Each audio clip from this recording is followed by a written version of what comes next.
Shia points her staff at the guy in front of her and asks if he's the one who's been kidnapping people, while her whole team stands together, facing off against a dark silhouette at the end of the hall. One of the guys in the group explains that the Royal Knights sent them on a mission to handle the Holy Beast Forest incident, and Shia adds that the whole thing will finally be over once they catch him, as she starts to introduce her squad. Her teammate yells out that this is a massive job for their party, the Lions of the Dawn.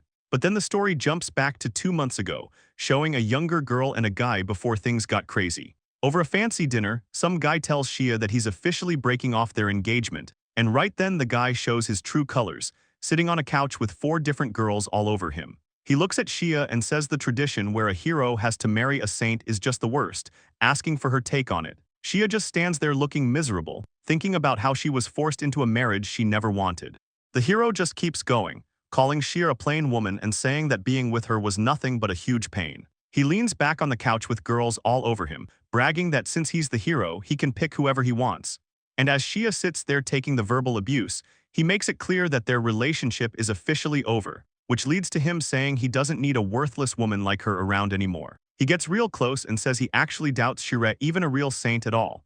And even if she can use some holy magic, he claims he's never actually seen her perform a single miracle. So he pulls Ira close and tells Shia that this girl seems way more like a saint than she ever did. Shia can't believe what she's hearing, thinking to herself about how she actually uses miracles all the time just to keep the hero and his airheaded friends alive despite how bad they are at fighting.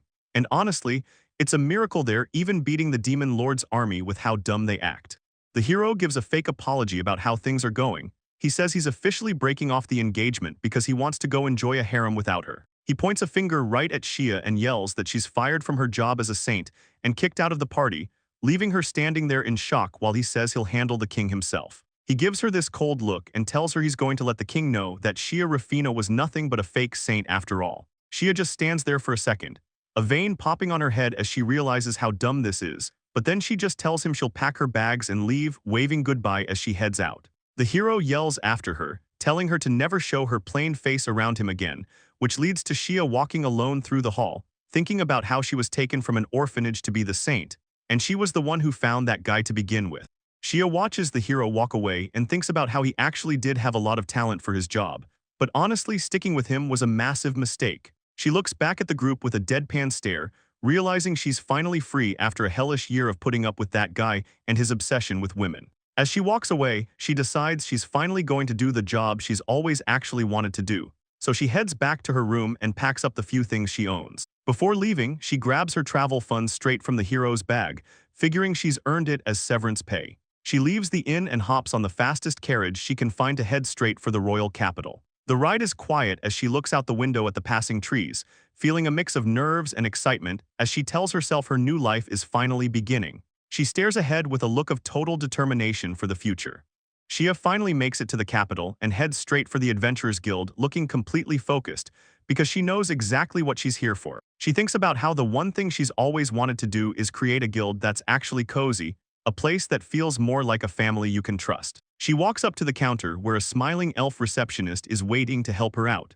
The receptionist slides a card across the desk and tells her to go ahead and accept her new guild card. As Shia looks at it, the lady warns her to be really careful not to lose the thing, since getting a new one made is honestly a huge hassle. Shia's eyes light up as she holds it, barely believing she actually has her own guild card now. The card lists the name as Lions of the Dawn with her as the guild master, even though she's the only member for now. With the paperwork done, she heads over to a real estate office to find a place to set up her new base.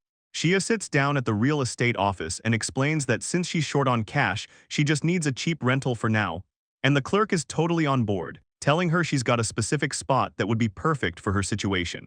She mentions that the property actually used to be the base for another small guild back in the day, explaining that it's located on the second floor of a 5-story building with other shops taking up the rest of the space. The best part is the price, as the clerk lets her know the rent is only 300 gold, which makes Shia's day, since she realizes the place can double as both her new guild base and her home. Moving on, she manages to get a promise from the intermediary guild to start sending some work her way. But the next big hurdle is actually finding people to join up. She walks through town knowing that since her guild is brand new, she has to be the one to go out and recruit people personally. Shia gets a serious look on her face, planning to use her Saintess powers to see if the people she meets actually have any real potential. Shia starts her search, thinking about how she needs to find people who have good hearts and the kind of raw talent that just needs a little polish. She heads out into the busy streets, keeping a sharp eye on everyone passing by to see if anyone stands out. While she's distracted, a scruffy-looking guy in a vest accidentally slams right into her, catching her totally off guard. The guy doesn't even apologize, just tells her to watch where she's going before he keeps moving through the crowd. Shia stops in her tracks, noticing something strange about the guy as she watches him walk away. Suddenly, her staff starts reacting, and that's when she realizes her Saintess powers are picking up on something. She looks closer and sees a glowing star symbol on the guy's back, a clear sign that he's got the exact potential she's looking for. The guy ducks into a quiet, rundown alleyway, clearly trying to avoid the main crowd while Shia follows behind. Suddenly, a shady girl jumps him from the shadows, telling him he's carrying way too much money for a guy who looks so scrawny. The guy isn't taking it though, he snaps back, asking her who she thinks she's calling scrawny. The scruffy guy is totally losing it, shaking like crazy and wondering how he even got caught as Shia stands behind him, calmly explaining that she put a magic tracker on him to follow him here. But the shady girl just laughs from the side, telling Shia she made a mistake letting her guard down. The thief tells the guy there's no way she's giving the wallet back, offering a fake apology while she gets interrupted by Shia. She tells the girl goodnight as her staff glows, leaving the guy completely confused. It's just a basic sleep spell, and within seconds the thief is face down on the ground, totally out cold. Shia looks back over her shoulder, acting like she's just a weak little girl who should probably get out of this creepy alleyway before things get any worse. The scruffy guy isn't moving though, he's looking pretty beat up and starts yelling to get his things back. He's clearly desperate, shouting about how that's the money he actually worked hard to earn. The guy with the headband laughs, yelling that money belongs to whoever has it, and calling the scruffy guy an idiot for thinking he can get it back. He stands there clutching the bag, daring the guy to try and take it if he's got the guts. Shia doesn't say a word, she just looks down at a plain rubber ball in her hands with a really intense look. She winds her arm back for a massive throw, calmly saying, "Oh my," like she's about to do something totally normal. The ball flies across the alley and slams right into the guy's face, making a loud sound as his partner just watches, completely losing it. Both guys are confused, and the scruffy guy can't believe he was just saved by a literal rubber ball. Shia just stands there with a scary look in her eyes, telling them she's just a lovely maiden passing through, but the two thugs aren't buying it at all. They're shaking in their boots, shouting back to ask which part of her is supposed to be lovely. The sound of a serious beatdown echoes out of the alleyway and up into the city sky. Shia stands over the guys who are now out cold, asking the scruffy guy if she's weak and adorable since she needed magic to win.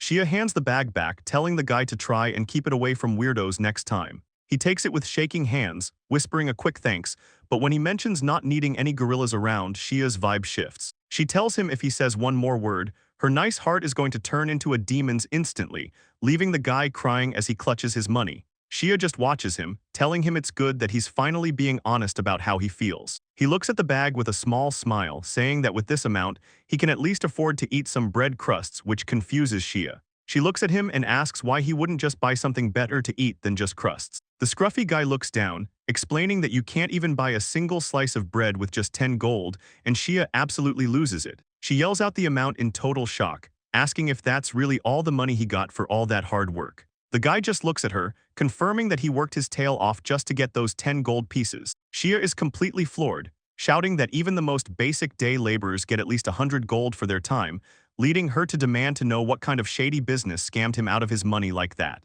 The scruffy guy looks down, explaining that he's just a vagrant with no home anyway. He just sighs and says it can't be helped, looking like he's totally given up on things. But then he remembers his manners and says he should probably give Shia a reward, asking if 3 gold is enough for returning his bag, which leaves Shia looking completely speechless. Shia finally speaks up, telling the young man to just put that tiny bit of money away. She tells him to follow her and keep his mouth shut, so the guy just trails behind her as they walk through the quiet city streets together. Eventually, they stop right in front of a massive 3-story building.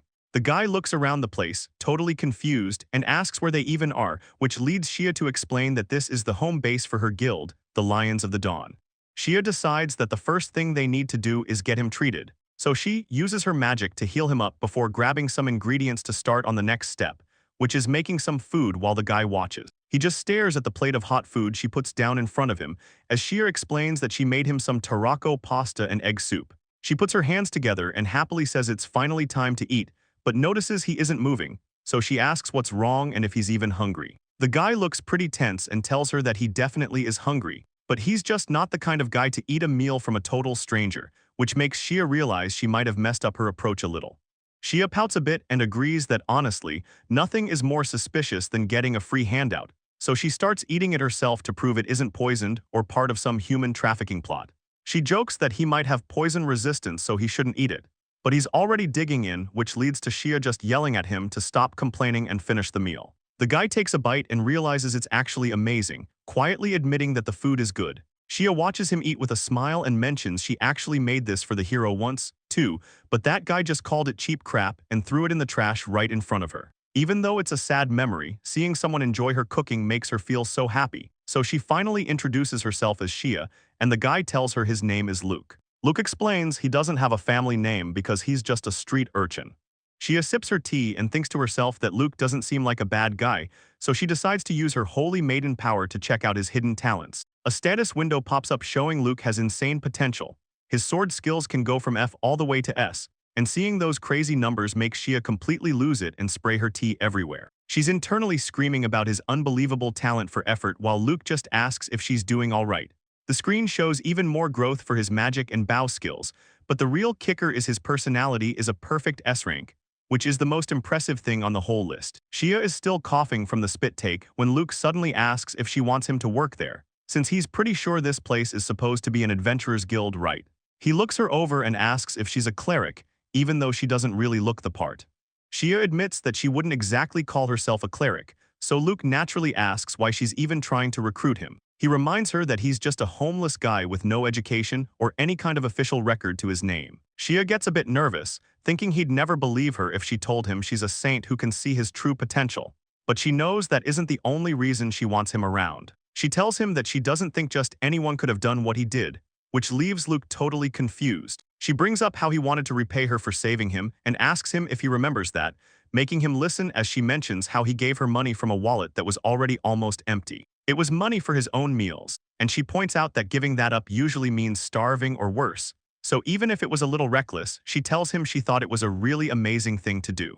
Shia admits that while his kindness is great, it also makes her worry, telling him he's only survived this long because he's careful and has had some crazy luck. She looks down, honestly saying she's just scared he might end up dead someday, which leads into her explaining how she just started a brand new guild and needs members. She looks at him and asks if that's a good enough reason for him to join up.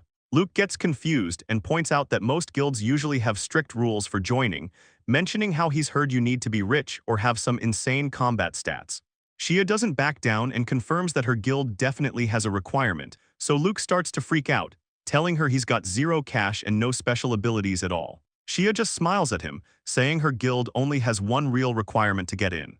Shia tells him the only rule is to swear he'll treat guild members like family. Luke just stands there looking completely floored by the idea. Shia gets a little impatient and tells him to stop acting surprised. She wants a straight answer on whether he's going to swear or not. Luke stays quiet for a moment, just staring at her while he processes how serious she's being about all this. He suddenly yells out that he swears to do it. Shia just smiles and promises she'd never turn her back on anyone either, which makes her say that if he's serious, then he's officially part of the team starting right now. She starts clearing the table with a big grin, telling him they'd be happy to have him on board whenever he's ready. As she heads toward the kitchen, Luke watches her go and asks if she's actually sure about picking a guy like him, but Shia just looks back at him and says that's the whole point. She's picking him exactly because he is Luke. She looks him right in the eyes, making it clear she chose him for who he is and nothing else, leaving Luke finally giving in and asking her to let him join the guild if she's really willing to have him.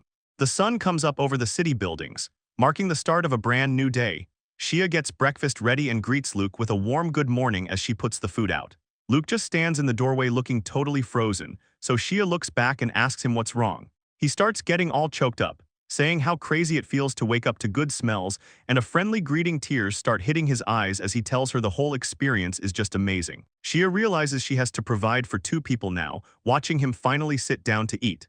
As she watches Luke scarf down his meal, she thinks about how she needs to start making more money right away, so they start looking over some work and the idea of slime hunting comes up. They check a list of jobs including guarding scholars and gathering herbs in the forest, but Shia looks at the options and asks if taking out the slimes is actually the hardest job they've got. Shia explains that they are definitely going to end up fighting enemies, and tells him that is exactly why everything is going to be fine. She breaks down the plan, saying they'll fight monsters first to get experience, promising that once they get some real practice, those other jobs will be easy. Luke admits that even though he can use a sword, he's actually really weak, mentioning how he's honestly better at just using his fists instead. Shia still suggests the sword, telling him it's the best way to get stronger, but Luke can't help but feel like things won't really go that smoothly. Even with his doubts, he looks her in the eye and says he won't give up, so Shia cheers him up, promising to find a teacher since he's got talent. Luke decides that if Shia is so sure about the plan, he'll just trust her, so they head to the counter where the elf receptionist gets everything ready. Luke stares at his new card in total shock, while Shia tries not to laugh, as they leave the city behind and start walking down a quiet forest path. Shia gives him some basic advice, telling him to just focus on slashing any slimes, promising that she'll handle all the complicated stuff like shield buffs and healing. Luke asks if she really is just a healer, which makes things a bit awkward since she can only give him a vague answer about what she actually does. She admits that she can still use her saint miracles despite losing her title, but warns him that those powers could vanish anytime, so he needs to keep training. Luke and Shia hear a loud rustling coming from the nearby bushes as a pair of slimes pop out. Luke looks surprised while Shia points out their target. She gets hyped up and tells Luke to go ahead and slice them up, so she starts her magic, calling out that she's giving him an attack power boost. Luke gets himself pumped up and says it's time to do this, even though he's sweating, swinging his sword and cutting straight through both of the slimes at once. He's totally out of breath after the move, wiping sweat off his face while Shia leans back and explains that taking down more enemies means a much bigger reward. She gives him a big smile and says their goal for the day is 100 of them, which leaves Luke standing there completely drained as a massive swarm of slimes starts closing in.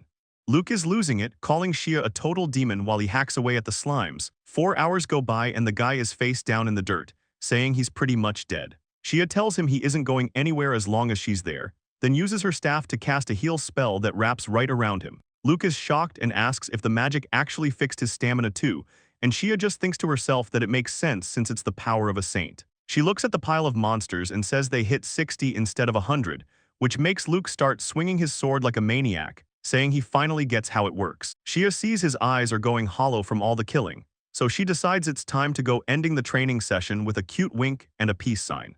Luke looks totally out of it after all that work, but a notification pops up showing his sword talent actually went from F to E. Shia is pretty happy with the progress and says the next move is to get him a real sword instructor.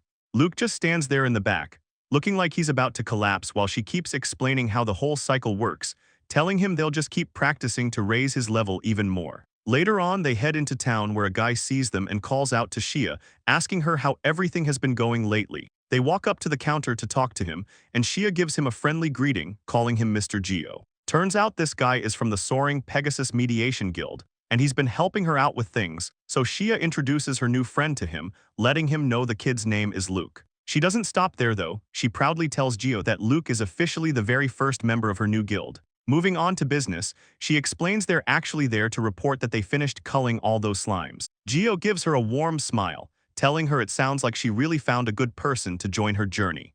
Mr. Geo gives them a friendly smile while holding some paperwork. He says he's going to show them how to report their work and get their money. He explains that they just need to bring the request form and the guild card over to the counter whenever they finish a job, and goes on to mention how the guild card is pretty useful. It actually keeps a record of every monster they defeat. He grabs Luke's card to check the numbers, saying he's going to see how they did on their first run. Luke looks a bit stunned as Mr. Geo reads off the total. Turns out they took down 60 slimes in one go. He starts doing the math out loud, telling them that slimes pay out 5 gold for every kill they get. When he says the final total is 300 gold, Luke's eyes start sparkling and his face gets all red from the excitement. The kid is totally hyped up with his fists clenched. He asks if they really get to keep that much money for just one job. Mr. Geo explains that monster hunting pays way better than regular work since it's actually dangerous, so Shia looks over at Luke with a smile, asking him if he wants to wrap things up here or if they should keep going. Shia smiles and tells Mr. Geo that they're going to keep going because she really wants Luke to get some actual training, but she also asks if he knows any good sword instructors for the kid, which leaves Luke looking pretty confused. Mr. Geo thinks about it for a second and says they don't have anyone on staff, but he knows a guy he can recommend. He mentions the guy is always busy, so they'll probably have to work around a very specific schedule, but Shia doesn't care about that at all, and she excitedly tells him that it's totally fine and begs for the intro. Mr. Geo agrees and starts writing a letter of introduction for them right there at his desk. He finishes up and tells Shia she needs to take the paper directly to the knight's station at the palace, but Shia completely freaks out. She starts to say thanks, but then realizes she has to go to the actual royal palace. Mr. Geo ignores the shock and starts explaining exactly who Luke is going to be training with, revealing the guy is actually Ivar's tailor, a legendary member of the Royal Palace Guard.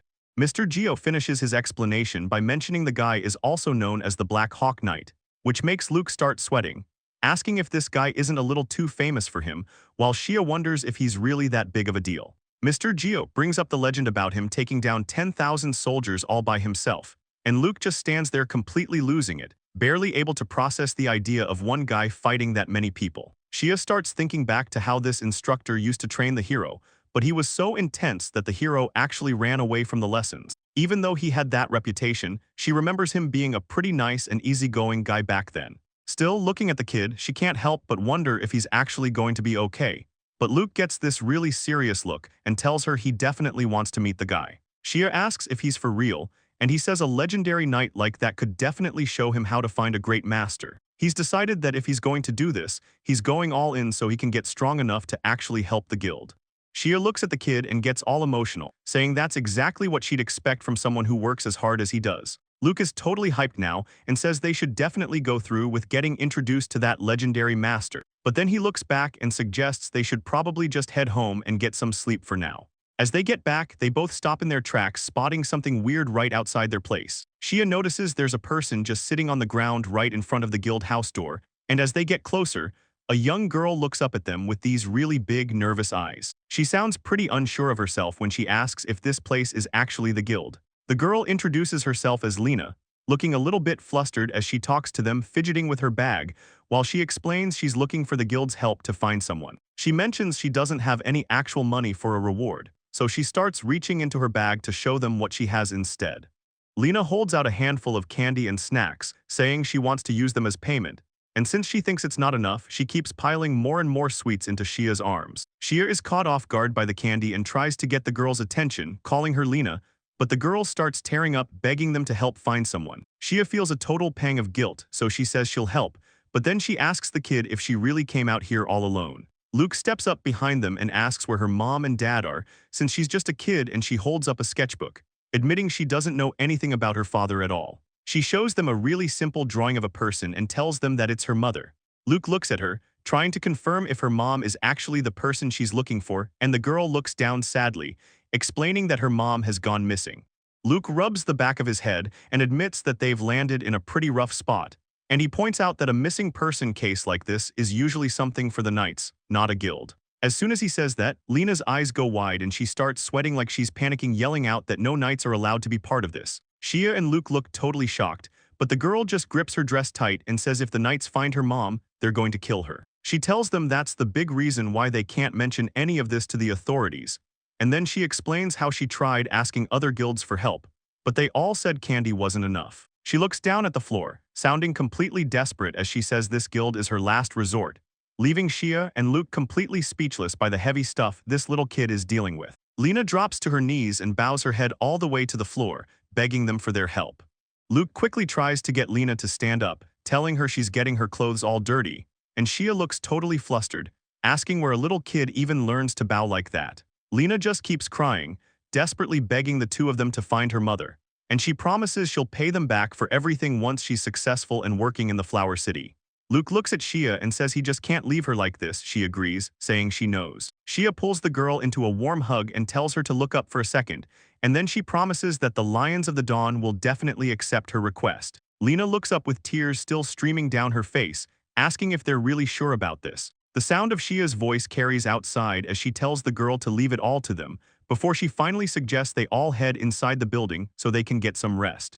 Lena sits up straight and says she knows she's inexperienced, but she's happy to be in their care, but Shia notices something weird on the floor and asks the girl what it is. Lena explains that it's just a sleeping bag, which catches Shia completely off guard, as the girl insists she won't be any trouble since she's fine just sleeping on the floor. Shia stays quiet for a second, looking down at the kid with a pretty heavy look on her face. Then she pats the spot right next to her on the bed and tells Lena to come over, asking the girl to just come and sleep there in the bed with her instead. Lena looks up at her, eyes wide and getting all sparkly from the offer, and she gets a little choked up while asking Shia if she's really sure it's actually okay. Shia just gives her a warm smile and pulls back the covers to let the girl in.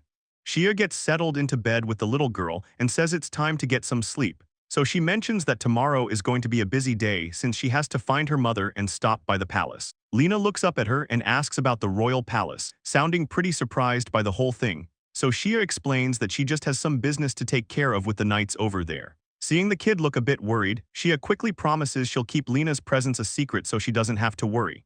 Lena relaxes and says she believes in her, calling Shia Big Sis with a tired smile as the long day finally catches up to her and she drifts off into a deep sleep. Shia stays awake for a bit just watching her and thinks the kid looks like a total angel when she's resting. But then she notices something off about the girl's arm and leans in to get a closer look at Lena's wrist. She pulls back the sleeve and realizes the poor kid is covered in dark bruises.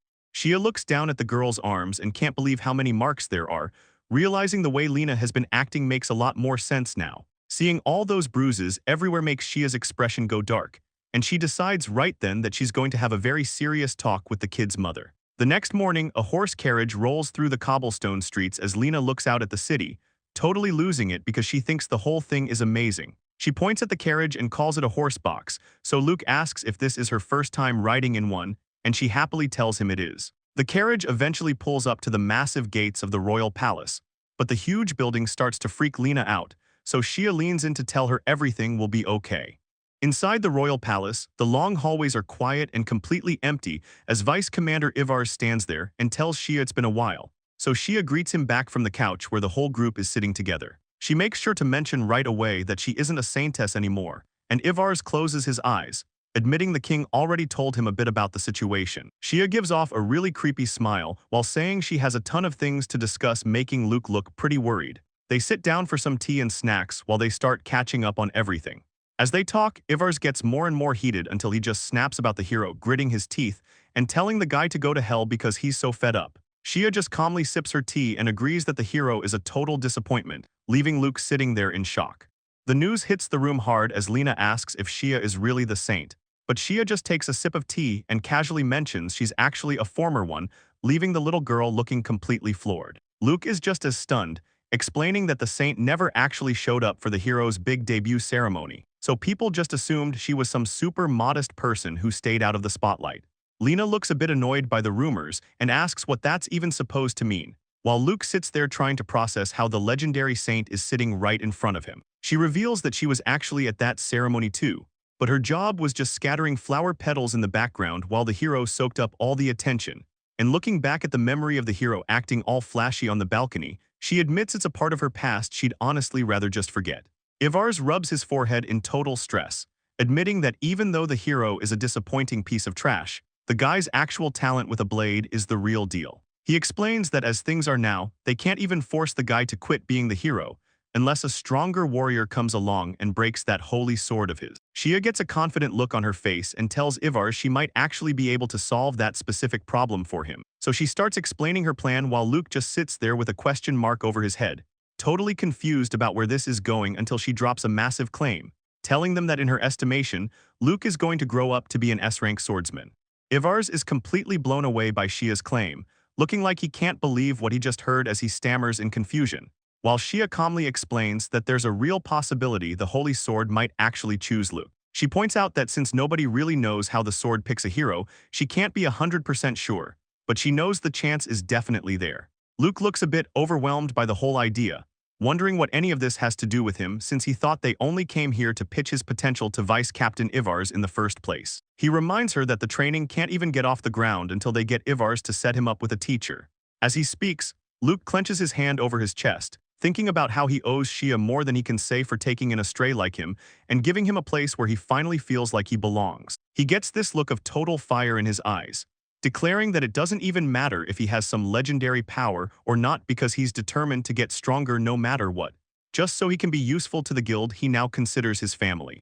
Shia gets all choked up after hearing Luke's speech, thinking about what a great kid he turned out to be as Ivar finally gives in and agrees to help them, making the whole group light up with relief. He warns them that he isn't going to set Luke up with some random amateur teacher and asks if they're truly ready for the challenge, which Luke and Shia immediately confirm as they stand outside the palace. Once they're back out on the street, Shia makes sure to thank Lena for coming along with them and suggests they get moving so they can finally start looking for the little girl's missing mom. As they walk through the busy market, Lena brings up the vice commander they just met, still wondering if that guy is actually safe to be around or if he's just as scary as he looks. Shia just smiles and tells her he's not scary at all, even if he does have a bit of a rough face, because the truth is he's a total sweetheart who secretly loves anything cute. Lena shows off the gift she got, mentioning that the vice captain even gave them cookies to take home for later. She looks down a bit sad and admits she always grew up thinking knights were just scary monsters, but her expression gets even darker as she remembers her mom saying she'd be killed if she ever got caught. Shia gets a bit confused by that because she knows knights don't usually just kill people for no reason. So she starts wondering if Lena's mom only said those things to keep her daughter from getting close to the guard. Lena looks up and tells them both that they're really good people, and she even admits that the scary vice captain is actually a pretty good guy too. Shia starts to ask more about her mother to get to the bottom of things, but before she can finish her thought, Lena spots something in the crowd and suddenly bolts at full speed. Shia watches the little girl run off and asks what's wrong, but she's already disappearing into the market. Lena calls back to the group while running away, telling them they all have a beautiful golden sparkle, but then she adds that her own mother is pitch black and muddy, which really catches Shia off guard. As they walk through the market, the kid points out a grumpy guy at a stall and says he's all muddy too. Then she points to a nice lady carrying some bread, saying that she's the one who's actually sparkling, which makes Shia stop and really look closer at what the girl is seeing. She checks the stats on the grumpy guy first and notices his personality is sitting at a low E rank. Next, she looks at the lady with the bread and sees her personality is actually a perfect S rank. It clicks for Shia right then. The big difference between the people Lena's calling out is just their personality, meaning the murky vibes are just low ranks while the sparkling ones are at the top of the scale. She finally gets what's going on and realizes the kid has been reading people's true nature this whole time. Shia looks down at the little girl and starts to speak. Realizing something big is going on, she asks Lena straight up if she has the power to see the inner auras of the people around them. Lena gets this really sad look on her face and mentions how Shia's colors and her mom's color were just totally different from each other, like they weren't even the same thing. She looks at them and says they're clearly good people, but that realization starts to hurt because it means her own mom is the opposite. She starts crying while saying her mom isn't like them at all. She finally lets it out, sobbing that her mommy might actually be a bad person. Shia doesn't say a word, she just stands there with tears running down her face until the kid asks if she's okay. Instead of explaining, Shia just pulls the little girl into a tight hug to comfort her, holding her close and gently telling Lena that everything is going to be okay. Shia looks Lena right in the eye and tells her that they're going to go find her mother together. She explains that when they find her, Lena needs to be brave enough to say what's on her mind. The little girl looks pretty shaken up, just repeating the idea of actually telling her mom how she feels.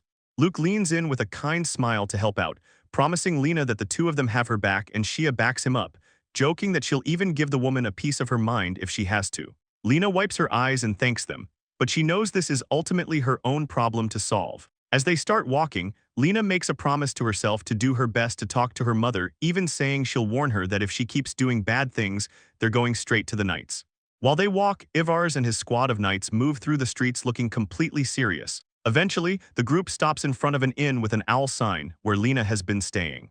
Shia, Luke, and Lena step inside the building, but Shia can't help noticing the inn is dark and looks pretty rundown, so she asks Lena if her mom doesn't actually have a house here in the capital. The little girl explains that they don't have a permanent home because her mom has to move around for work so much, and as they walk past the front desk, the guy working there gives them a grumpy look without saying a word. Heading up the stairs, Shia starts getting a really bad vibe about the kids' living situation, and then they reach the top and slowly creak the door to the room open. Shia and Luke both freeze in the doorway, completely shocked by what they're looking at, but Lena just walks right in, happily showing off all the stuffed animals and toys her mom bought for her. She tells them her mom gave her all these things so she wouldn't feel lonely while she stays home by herself, leaving Shia totally speechless and heartbroken for the kid, while Luke just quietly nods and says he gets it. The group heads back out to the city streets, and Shia asks Lena if this is the spot where they got separated since she wanted to start asking the locals for info right away. But things aren't going exactly as planned because the drawing Lena made of her mom is just a basic stick figure that nobody would ever recognize, making the little girl protest that she thinks the sketch looks exactly like her mom. Shia realizes they need something better, so she asks Lena if her mom has any specific features she can describe, while she grabs a pencil and offers to try drawing a proper portrait herself. Lena starts explaining that her mom has blonde hair just like hers, while Luke watches Shia work with a lot of interest. After a bit of effort, Shia finishes up and feels pretty good about how the drawing turned out, so Luke wonders if Shia actually has some secret artistic talent he didn't know about. He leans in and asks her to show him the finished product so he can see it for himself. Shia finally finishes her drawing and shows it off with a big ta-da. But the portrait is a total mess with a super goofy face that leaves Luke and Lena standing there in complete silence. Luke can't believe what he's seeing while he tells Shia straight up that her drawing isn't really any better than the stick figure Lena made earlier, so Shia freaks out and asks him if he's kidding, but Luke doesn't back down at all. He explains that the only reason she thinks it looks okay is because she's the one who drew it, but to anyone else, it's just a bunch of random lines. Since they're getting nowhere, Luke says it can't be helped and offers to try drawing the mom himself. Shia just stands there pouting in the back while Luke starts working the pencil like a pro. He's moving so fast that he finishes in record time and asks them if his version looks anything like the person they're searching for. He acts all humble about it, saying he never really learned how to draw and isn't sure if it's any good. But it turns out the portrait is actually an amazing professional sketch. Lena is totally blown away by the drawing, saying Luke is amazing and that it looks exactly like her mom, but Shia just stands there looking completely defeated. Luke notices her reaction and starts teasing her, asking why on earth she sounds so disappointed with how things turned out. Shia turns her head away and tries to play it cool, pouting as she claims she isn't frustrated about his drawing being better even though it's obvious she is. Since they finally have a solid picture to show around, the group decides they can officially start searching for Lena's mother in town. They start asking around, and a guy in a cap recognizes the lady in the sketch immediately. He mentions he saw her with the little girl before, so Shia holds up the drawing for more people to see, but the guy tells them he has no idea where she went after that specific time. Another guy mentions that she's a real beauty, and he usually sees her walking around town with all kinds of different men, leaving the group to keep searching until an older lady tells them she definitely sees the woman around a lot, though she doesn't know anything specific. A girl eating some food adds that come to think of it, she hasn't actually seen the woman anywhere today, which is when Luke, Shia, and Lena all jump in surprise as a voice from the side suddenly calls out to them. A couple of knights show up, and the dark-haired one mentions that it looks like the group is searching for the little girl's mother. He looks at them pretty closely, asking if this search is actually official guild business or just something they're doing on their own. Shia is caught off guard seeing actual knights standing right in front of her, feeling a bit intimidated by their presence. As one of them starts to walk off, Shia realizes she can't really explain Lena's whole situation to them very easily, so she calls out to the blonde one, addressing him as Sir Bernard to get his attention as he turns back. He looks back with a calm, handsome face, standing there like he's a hero. Bernard walks over to the group and greets Shia, saying it's been a long time since they last ran into each other. The dark-haired knight looks totally confused by the interaction and asks his captain if he actually knows who this girl is. Bernard gives a vague answer, saying you could say he knows her, which only makes the other guy more curious about how they actually met, though Bernard is quick to point out that it isn't any kind of weird relationship. Bernard clarifies things for his curious partner, explaining that Shia actually helped him out a lot in the past, so he decides to take over from here and handle the situation himself. Shia starts to explain the situation regarding the little girl and her missing mother, but Bernard cuts in to ask his subordinate if he isn't supposed to be on patrol right now, making the guy nervous as he confirms he is. The captain looks over at the group and notes that it really does seem like something big is going on. He turns to Shia and asks if she'd be willing to fill him in on the details, though Shia gives a quick apology, explaining she has an appointment and asking if he could just do her a favor and let them go. Bernard stops to think for a second, saying that since it's her, it shouldn't be an issue, but he gives her a heads up that things have been pretty dangerous lately, so she shouldn't do anything reckless no matter how strong she is. Relieved to be in the clear, Shia gives him a big smile and thanks him for the help. Bernard stops for a second and asks Shia what she meant by saying things have been dangerous lately. He explains that it seems like a ton of smugglers have been flooding into the royal capital, and all these shady people are making the whole area unsafe for the citizens living there. Shia finally gets why there are so many night patrols everywhere, but then Bernard changes the topic to ask her something personal. He mentions hearing a rumor that she was fired from her job as the saint, something Shia realizes he already knew. Since he used to be her guard, he says he was worried about her, even though he can basically guess what happened. He just smiles and says that Trash Hero is probably going to end up getting assassinated someday anyway. He tells the group they likely won't deal with the smugglers, but they should still be careful just in case, which makes Shia a bit nervous. Bernard waves them off and says goodbye as he walks away, leaving the three of them watching him go. Lena looks totally impressed with the knight, blushing as she asks if that man was actually a prince. Lena is still totally starstruck by the knight, but Shia just gives a tired smile and says the guy is actually pretty disappointing. Lena won't hear it though, insisting he was amazing and super sparkly, while Luke just slumps over looking completely crushed and Shia gets confused and asks what his problem is, which makes Luke finally snap and yell out that he just needs to go clean himself up before they go any further. He's looking like a total mess and says he has to do something about his crazy hair because to him, looking cool is basically the same thing as being strong. Shia tells him to just calm down already as he stands there shaking from the stress of it all. She tries to explain that looking cool doesn't actually make you stronger and that Bernard is just a weird exception, which leads to her telling Luke to just go take care of his business so they can finally move out, and he nervously agrees. Once he's back, Luke apologizes to Lena for the holdup and says they should get right back to searching for her mother. Lena reaches up and starts patting Luke on the head, playfully telling him what a good boy he is. Luke gets all flustered and blushes as she keeps going, telling him he looks just as cool as a knight prince. Shia smiles and thanks Lena for the kind words, while Luke just beams like a weight's been lifted off his shoulders.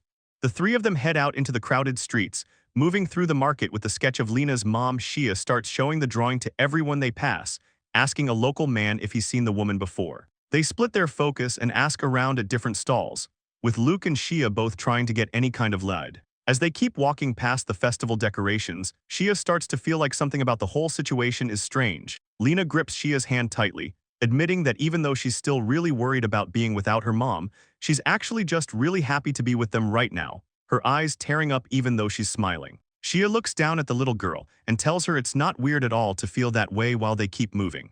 Shia keeps walking with the kids through the festival crowd, gently telling Lena that it's not weird to feel that way while they continue weaving through the busy market stalls and people filling up the street. Suddenly, Lena stops in her tracks and looks over at a dark opening between the buildings. Shia yells out Lena's name as the little girl suddenly bolts away, dashing toward the alleyway like she's seen a ghost. Shia calls out for her to wait a minute, but Lena doesn't slow down, disappearing fast into the shadows. Shia catches up and asks what happened so suddenly, but Lena just looks completely locked in on something ahead. Luke and Shia stand there totally confused, waiting for her to say something. Lena finally starts to speak, her voice trailing off as she points. She shouts that her mom was just there, pointing further down the path while the others try to scan the area. Lena doesn't hesitate and tells them to follow her this way, leading the group deeper into the back streets. Shia looks down the narrow path, wondering if her mom really headed down there as they keep up the chase. The group follows the path deep into the back streets, eventually reaching the end of the line near a building. Shia peeks around the corner and sees a dead end, wondering if the people they're looking for actually went inside. There's nothing there but a set of heavy, arched wooden doors blocking the way forward. Luke doesn't hesitate and steps up to the front, looking ready for a fight while Shia and Lena watch from behind. Shia calls out that it's dangerous, but Luke is already kneeling by the door to get a better read on the situation. He looks back at Shia, who's clearly freaking out, and he calmly asks her what's wrong as he holds up a hand to listen closely, telling her that there are 5 people currently inside. Luke goes into detail, saying it's 4 men and 1 woman, with 1 big muscular guy and a few skinny ones, leaving Shia and Lena completely floored that he can tell all that just by listening. Luke explains that in the slums, you have to watch out for knights and traffickers, and tells them it was just a skill he had to learn to tell people's footsteps apart if he wanted to stay safe. Luke checks the entrance and lets them know the door is locked, but he can pick it. Shia and Lena are both totally impressed, looking at him with stars in their eyes as Shia tells him he's amazing. Luke just plays it cool, explaining that being a vagabond means you die pretty fast without learning a few tricks. So he turns the focus back to the task at hand and asks Shia what the plan is. Just then, voices from nearby catch their attention, with someone asking if the place they're looking for is around there. A knight confirms the intel is good, saying they have to find the hideout to round up all the smugglers. Shia watches from the shadows as the leader orders his squad to search the area and flush everyone out immediately. She starts to worry, thinking that if the knights find Lena's mother first, there won't be any chance for them to talk. But she locks in with a look of total determination and tells herself they just have to make it happen. Shia looks over at the others and tells them she's actually got an idea for how to handle this. Shia, Luke, and Lena all throw on white sheets to look like ghosts. Shia tells everyone it's time to go, but Luke isn't exactly feeling the plan and starts panicking, saying this whole ghost disguise thing is definitely not okay. Shia tells him it's fine because holy magic has special spells for this. She calls out her concealment magic, and the group is suddenly surrounded by glowing sparkles as the spell takes hold. Luke is completely shocked, saying he literally can't see a thing anymore. As they sneak past a wall, Shia explains she's masking their voices too, but tells them to keep it down. They manage to crack a door open and slip inside, while a guy sitting right there doesn't suspect a thing. Shia gets into position and starts a soft chant, telling the guys to remember their mother's voices and warmth. She hits them with sleep magic, telling them to drift off peacefully, and the two guys just completely zonk out. The guard starts to feel the spell hitting him. He lets out a confused sound as his eyes go heavy, and the two of them fall back against the wall, snoring away like babies. Shia and the kids stand over them, having cleared the guards without making any noise. Luke is honestly blown away by the whole thing, telling Shia that magic is incredible and he really wants to learn how to use it too. He looks over at Lena and says he wishes she could use magic as well, so she could join in on the fun. Shia gets thoughtful and decides to check something out, using her appraisal skill to see what the girl is actually capable of. A stat window pops up for Lena showing she's got an F rank in swords, fists, bows, and even magic. But her personality is a straight SSS. Shia is a bit surprised to see she has absolutely zero talent for weapons or magic. But since her personality is maxed out, Shia thinks to herself that the kid is basically a literal angel. Even with those low combat stats, Shia is convinced there's got to be something out there that only Lena can do. She keeps a positive vibe about it, telling herself she's sure the girl has a special talent for something. Luke spots where the others are hiding and tells everyone they're just up ahead. So it's time to move. He leads the way up the stairs, moving quietly to stay hidden. They find the room where the heroes group is just chilling. There's a guy on the couch and a massive dude standing by. Luke gets a look at the muscle-bound guy and admits that one is going to be a real problem for him. Shia tells him it's totally fine because she's going to hit him with an enhancement spell to boost his power. But she gives him a specific instruction, telling him that she wants him to fight hand-to-hand for this battle. She explains the reasoning behind it, mentioning that his sword skills actually aren't his strongest suit yet. Turns out his martial arts talent is way higher, and her magic works a lot better when he's fighting unarmed. Luke takes a second to process that and says he understands, totally down to trust her judgment on this. He gets himself hyped up and ready to charge in, prepared to take on the big guy with just his fists.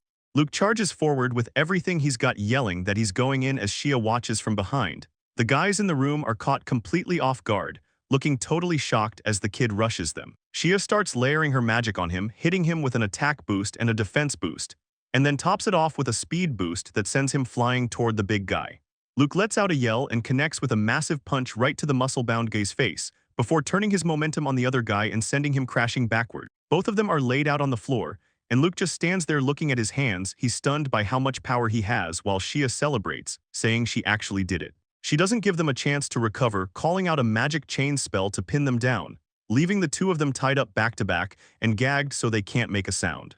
The woman in the room turns around and sees her men tied up on the floor. She's completely blindsided and can barely get a word out as she stands there shaking, holding her head like she's having a total meltdown over the situation. She finally snaps out of it and demands to know who these people are and what they're doing in her place. Shia doesn't blink. She just tells the woman straight up that they're adventurers from the guild, explaining that someone specifically hired them to track her down. She adds that they've basically come to say hello, but the mood in the room is still incredibly tense. Lena peeks out from behind Shia's cloak looking really small and scared as she whispers, "Mom," and the woman stops in her tracks, looking at the kid with a shocked expression as she says Lena's name. But the shock turns into anger fast. The woman starts yelling about how she told her what to do, screaming at the girl for leaving her room, while Shia and Luke just stand there watching this mess unfold. Shia and Luke stand back with Lena as the mother loses it, screaming at the top of her lungs, asking why the girl won't just listen to her. The woman looks completely unstable, covering her face while she goes on about all the stuffed animals and sweets she bought, acting like she's the victim in all this. She stands there in the dark room, leaning in to ask the poor kid if she actually hates her own mother. Lena is crying her eyes out, barely able to whisper a no, but her mom just doubles down, calling her a bad child and a literal curse. The woman keeps muttering to herself about how the girl belongs with her, standing there looking totally broken as she says Rena is with mommy. Everything hits a breaking point when someone finally snaps, yelling for the woman to just shut her mouth already, because the mother is just getting started, baring her teeth and screaming about how the kid needs to stop making so much extra work for her. Luke and Shia have seen enough of this toxic display. They step forward, demanding to know exactly what the woman has been doing here. Shia keeps her cool while looking at the woman, telling her she's already got a pretty good idea of what's been going on in this house. She turns her attention to the guys they tied up earlier, saying she's going to let the smuggler explain everything in his own words. The woman's expression stays cold as she mutters to herself that she's the one who deserves to be happy, looking completely unhinged as she starts spiraling about her miserable birth and upbringing, wondering why her life turned out like this. She yells that she did her absolute best by not killing or abandoning an unwanted child, giving her a bed and toys instead, so she can't understand why she still feels so miserable. Lena can only sob and call out for her mom while the woman snaps at them to shut up, demanding to know why none of them look as miserable as she does. Standing over the tied-up smugglers, she screams at Shia's group, asking how they can possibly smile while she's suffering like this. Lena tries to reach out one more time, quietly calling for her mommy, but the woman is too far gone to listen, so Shia steps up to set the record straight, looking the woman in the eye and telling her the reason is simply because Rihanna is happy. She explains that despite the girl not even knowing her own father, she still found a way to be okay, even though her own mother never gives her any praise and only does things that hurt her, leaving the poor kid crying in a room full of toys.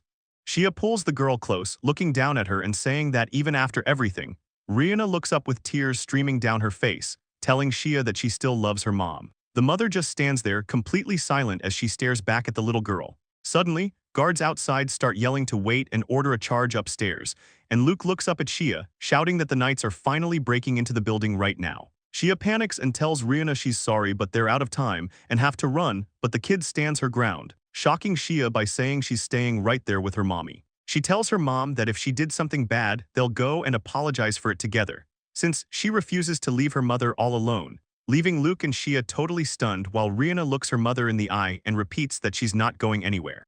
Rihanna stands her ground in the middle of the room, telling everyone that she won't leave her mom alone. Shia and Luke can only watch in shock, with Luke quietly saying the girl's name as he sees how serious she is. Shia looks down, thinking about how she's an orphan who never even knew her parents' faces. She wonders if they just left her behind or if they passed away, and moving on, she thinks about how she knows parents are supposed to be everything to a kid, but she just can't feel that connection herself. Shia admits to herself that she really has no idea what that's like as she looks at Rihanna standing right next to her mother, looking completely determined to stay. Shia grips her staff until her knuckles turn white, thinking that even if she doesn't get it, she can tell for sure that Rihanna isn't just faking it or pushing herself to be brave. Luke notices how focused Shia has become and asks if she's okay, but she's all ready. Shia decides it's time to move, telling Luke they have to go before the knights catch up, but Luke just looks back one last time as they start heading out. They both call out to Rihanna, leaving the little girl standing there with her mom, looking like she's about to cry from everything that just happened. Rihanna waves goodbye to the two of them, calling out thanks to both the lady and the guy, and then she makes sure to tell them how much it meant that she finally got to see her mom again. She starts apologizing for not being able to pay them or thank them the right way, so Shia looks back with a smirk, telling the kid not to worry because she plans on getting paid back eventually. Rihanna is a bit confused by that, but Shia explains that she's going to hold her to that promise, and as the magic starts to kick in, Shia gives a final wave and tells Rihanna she'll see her later. Luke adds that he's definitely coming back to visit too, and just like that, they disappear from the room. Lena's mom calls out her name one last time as they're forced apart, and Lena just cries shouting for her mom while the guards pull her away. She's completely losing it when Shia and Luke finally teleport away, leaving the knights standing in the empty doorway. Back at the inn, a fresh plate of food sits on the table, but the mood is totally dead. Shia tells Luke they should eat, but he just sits there looking dazed until they both start eating in this awkward silence, neither of them saying a single word. Luke finally finishes and stands up, saying thanks for the meal before telling her he's going to go train. Shia just watches him walk off, barely saying a word. A week goes by like this. Shia even gave him a haircut and they've been doing quests, but he's been way too quiet. Shia looks at him and realizes he's probably still pretty angry. Shia thinks to herself that she really can't blame Luke for being so quiet, especially since Lena's mom was just arrested by the knights and is definitely going to prison for a long time. She starts second-guessing everything, wondering if she should have even separated the kid from her mother, worrying that maybe the whole thing was just her own ego talking. She looks back on Lena's determination, realizing it's the girl's own choice, and yet she's pretty sure Luke wants to respect that choice as much as she does. But then she gets stuck in her own head, wondering what she's actually supposed to do now. As she sits alone at the table, she can't help but wonder where Lena is staying at the moment. Even if the girl isn't locked in a cell somewhere, the thought of her being alone has Shia feeling totally worried, wishing she could just reach out to Sir Bernard for some help. The door clicks open, Shia peers through the gap looking totally nervous when she sees Sir Bernard standing there. She shouts his name in shock, but he just gives a casual wave and says hey like it's no big deal. Shia is basically vibrating with nerves, gasping for air as she tries to ask why he's even there. But Bernard just leans in with this intense look and asks her if she wants to go on a little date. Moving on, they're at a cafe where Bernard explains that the knights use the place sometimes, leaving Luke sitting there feeling like a total third wheel. Bernard tells them it's a safe spot to relax, but Luke can't stop thinking about the fact that the guy called this a date. The knight takes a slow sip of his tea, finally deciding it's time to get down to business. He casually asks if they know a girl named Lena, which has Shia completely losing it and spitting her tea everywhere while Luke just freezes up. Bernard admits he didn't press the issue at first because he figured Shia was the one behind whatever was happening, noting that she was never the type to go charging into dangerous situations without a good reason. Shia realizes the knights definitely figured out they were the ones who wrecked the smuggler's hideout, so she just comes clean and admits that Lena was actually their client. She tries to make it sound like a small deal, saying the kid just found her cat and they went their separate ways, but Bernard just stares her down with this intense look, making Shia freak out internally as she tries to keep it together. She keeps the lie going by nervously adding that she hasn't even been paid for the job yet. Bernard isn't buying the act and asks her to just tell him the truth, specifically wanting to know exactly where Lena is hiding out. He takes a second to process everything, just sighing Shia's name like he's completely done with her games, and then he asks if she has any idea how much he's been worrying about her. Shia just stands there blushing, thinking he must have been pretty stressed out to go and ask her on a date like that. Bernard gets serious and tells Shia that this whole situation was way more dangerous than she actually thinks, and he adds that it's honestly a lucky break that they didn't show up. Shia is left wondering who he's talking about, but Bernard just stays silent with a heavy look on his face. She tries to get the conversation back on track by asking if they were still talking about Lena, so Bernard lets her know that the girl is currently being kept safe in the bishop's custody. He tells Shia it's her call whether she wants to see her or not, but he needs to make one thing clear. He looks her dead in the eye and tells her she absolutely cannot look any deeper into the smuggling case, but Shia isn't backing down easily and asks him what he'll do if she decides to keep digging anyway. Bernard doesn't skip a beat and says next time, instead of asking her on a date, he'll just propose, making it official by showing up with a ring and a huge bouquet of roses. Shia looks completely drained after hearing Bernard's weird marriage ultimatum and asks him what kind of threat that's even supposed to be, since a public proposal would just turn every lady who likes him against her. She seriously begs him to stop, so Bernard starts sweating and tries to backpedal, telling her he's only half joking about the whole thing. Shia doesn't let him off the hook though, pointing out that saying he's half joking just means he's actually half serious, but Bernard moves the conversation along, saying he'll come with her to see Lena since he needs to talk to the bishop anyway. The mention of the bishop makes Shia's face go totally flat as she repeats the title to herself, which Bernard catches immediately, noting that she always makes a really specific face whenever the guy's name comes up. Shia tries to act like it's nothing, claiming that her annoyed expression is just her normal everyday face, but Bernard isn't buying it for a second and says it's obvious she's just totally disgusted. The group heads out to the church where crowds are gathered outside. The carriage continues to roll along the cobblestone streets while Luke looks over at Shia and asks her what kind of person this bishop guy really is. Bernard sits back with his arms crossed, thinking that the bishop must be a real piece of work for Shia to hate him this much. But he tells Luke the guy is actually an amazing bishop that everyone ends up worshipping, which just makes Shia look completely disgusted. The carriage finally pulls up near their destination as the sounds of the city get louder.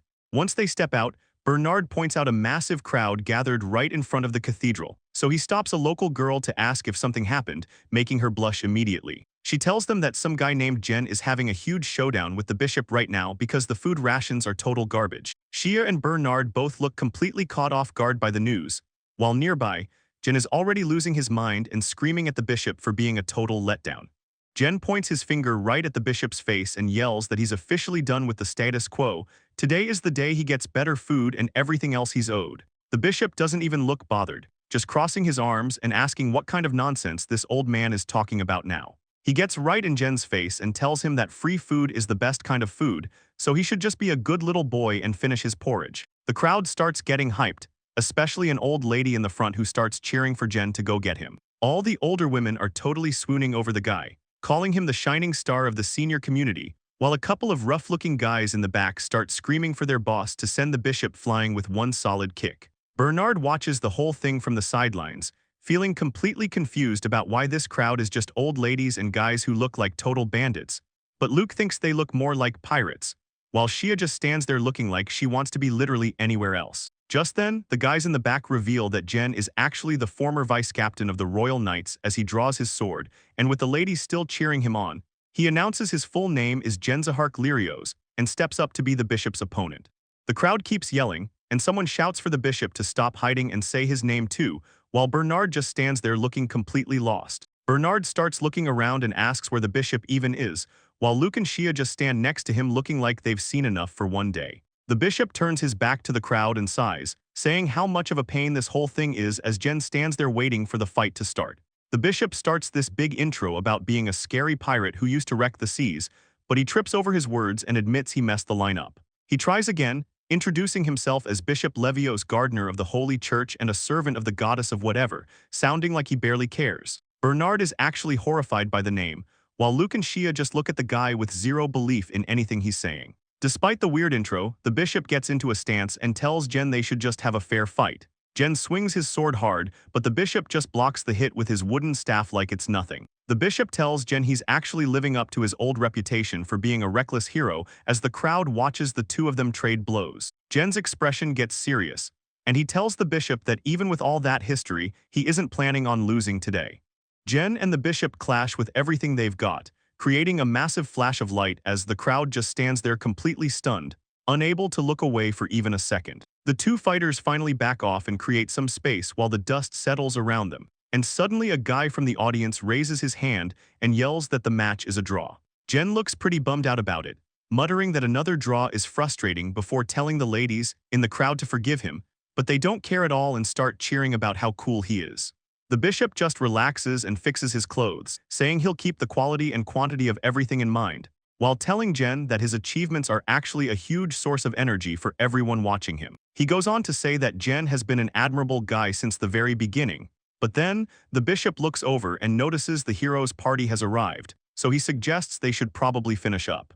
The crowd is still hyped up after the match, surrounding Thomas and Shia, but Thomas suddenly stops and looks off to the side like he noticed something, which makes the women nearby ask him what's wrong as both he and Luke look back. Luke looks pretty confused and asks if something is the matter, so Thomas just plays it cool, saying it's nothing and he just saw something interesting for the first time in a long while, telling everyone not to mind him. Just then a voice calls out for the Lady Saint and Royal Knight Bernard, and a guide starts leading them away, saying the bishop is waiting for them. As they walk through the halls, Luke asks if the bishop is that pirate they saw earlier, and Shia says yeah, he's actually a famous former pirate. As they walk, Luke can't help but ask why a pirate would ever end up becoming a bishop, and Shia explains that the goddess apparently set him up, though she doesn't know the specifics, leaving the group to quietly crack open the door and peek inside the room, where Bishop Levios is waiting. He greets Shia and says it's been a long time since they've seen each other, so Shia gives a nervous smile, telling him she's glad he is doing well. But the bishop gets straight to the point, mentioning he heard the hero fired her from being the party's saint, and he immediately follows up by asking if she lost her powers. Shia gets a bit flustered by the blunt question, but she tells him no, she hasn't lost them yet, which makes Levios look even more curious as he asks why the hero would even let her go, and he demands she gives him a full detailed report on exactly what happened.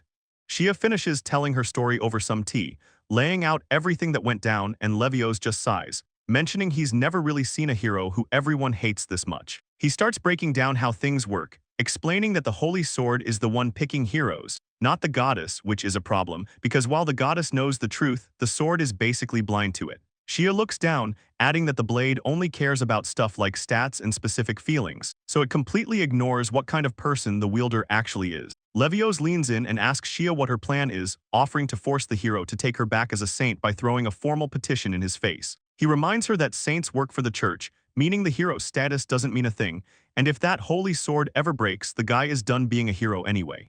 The holy sword stands alone, glowing with a strange light. It's a weird blade that actually fixes itself whenever it picks out a new master to carry it.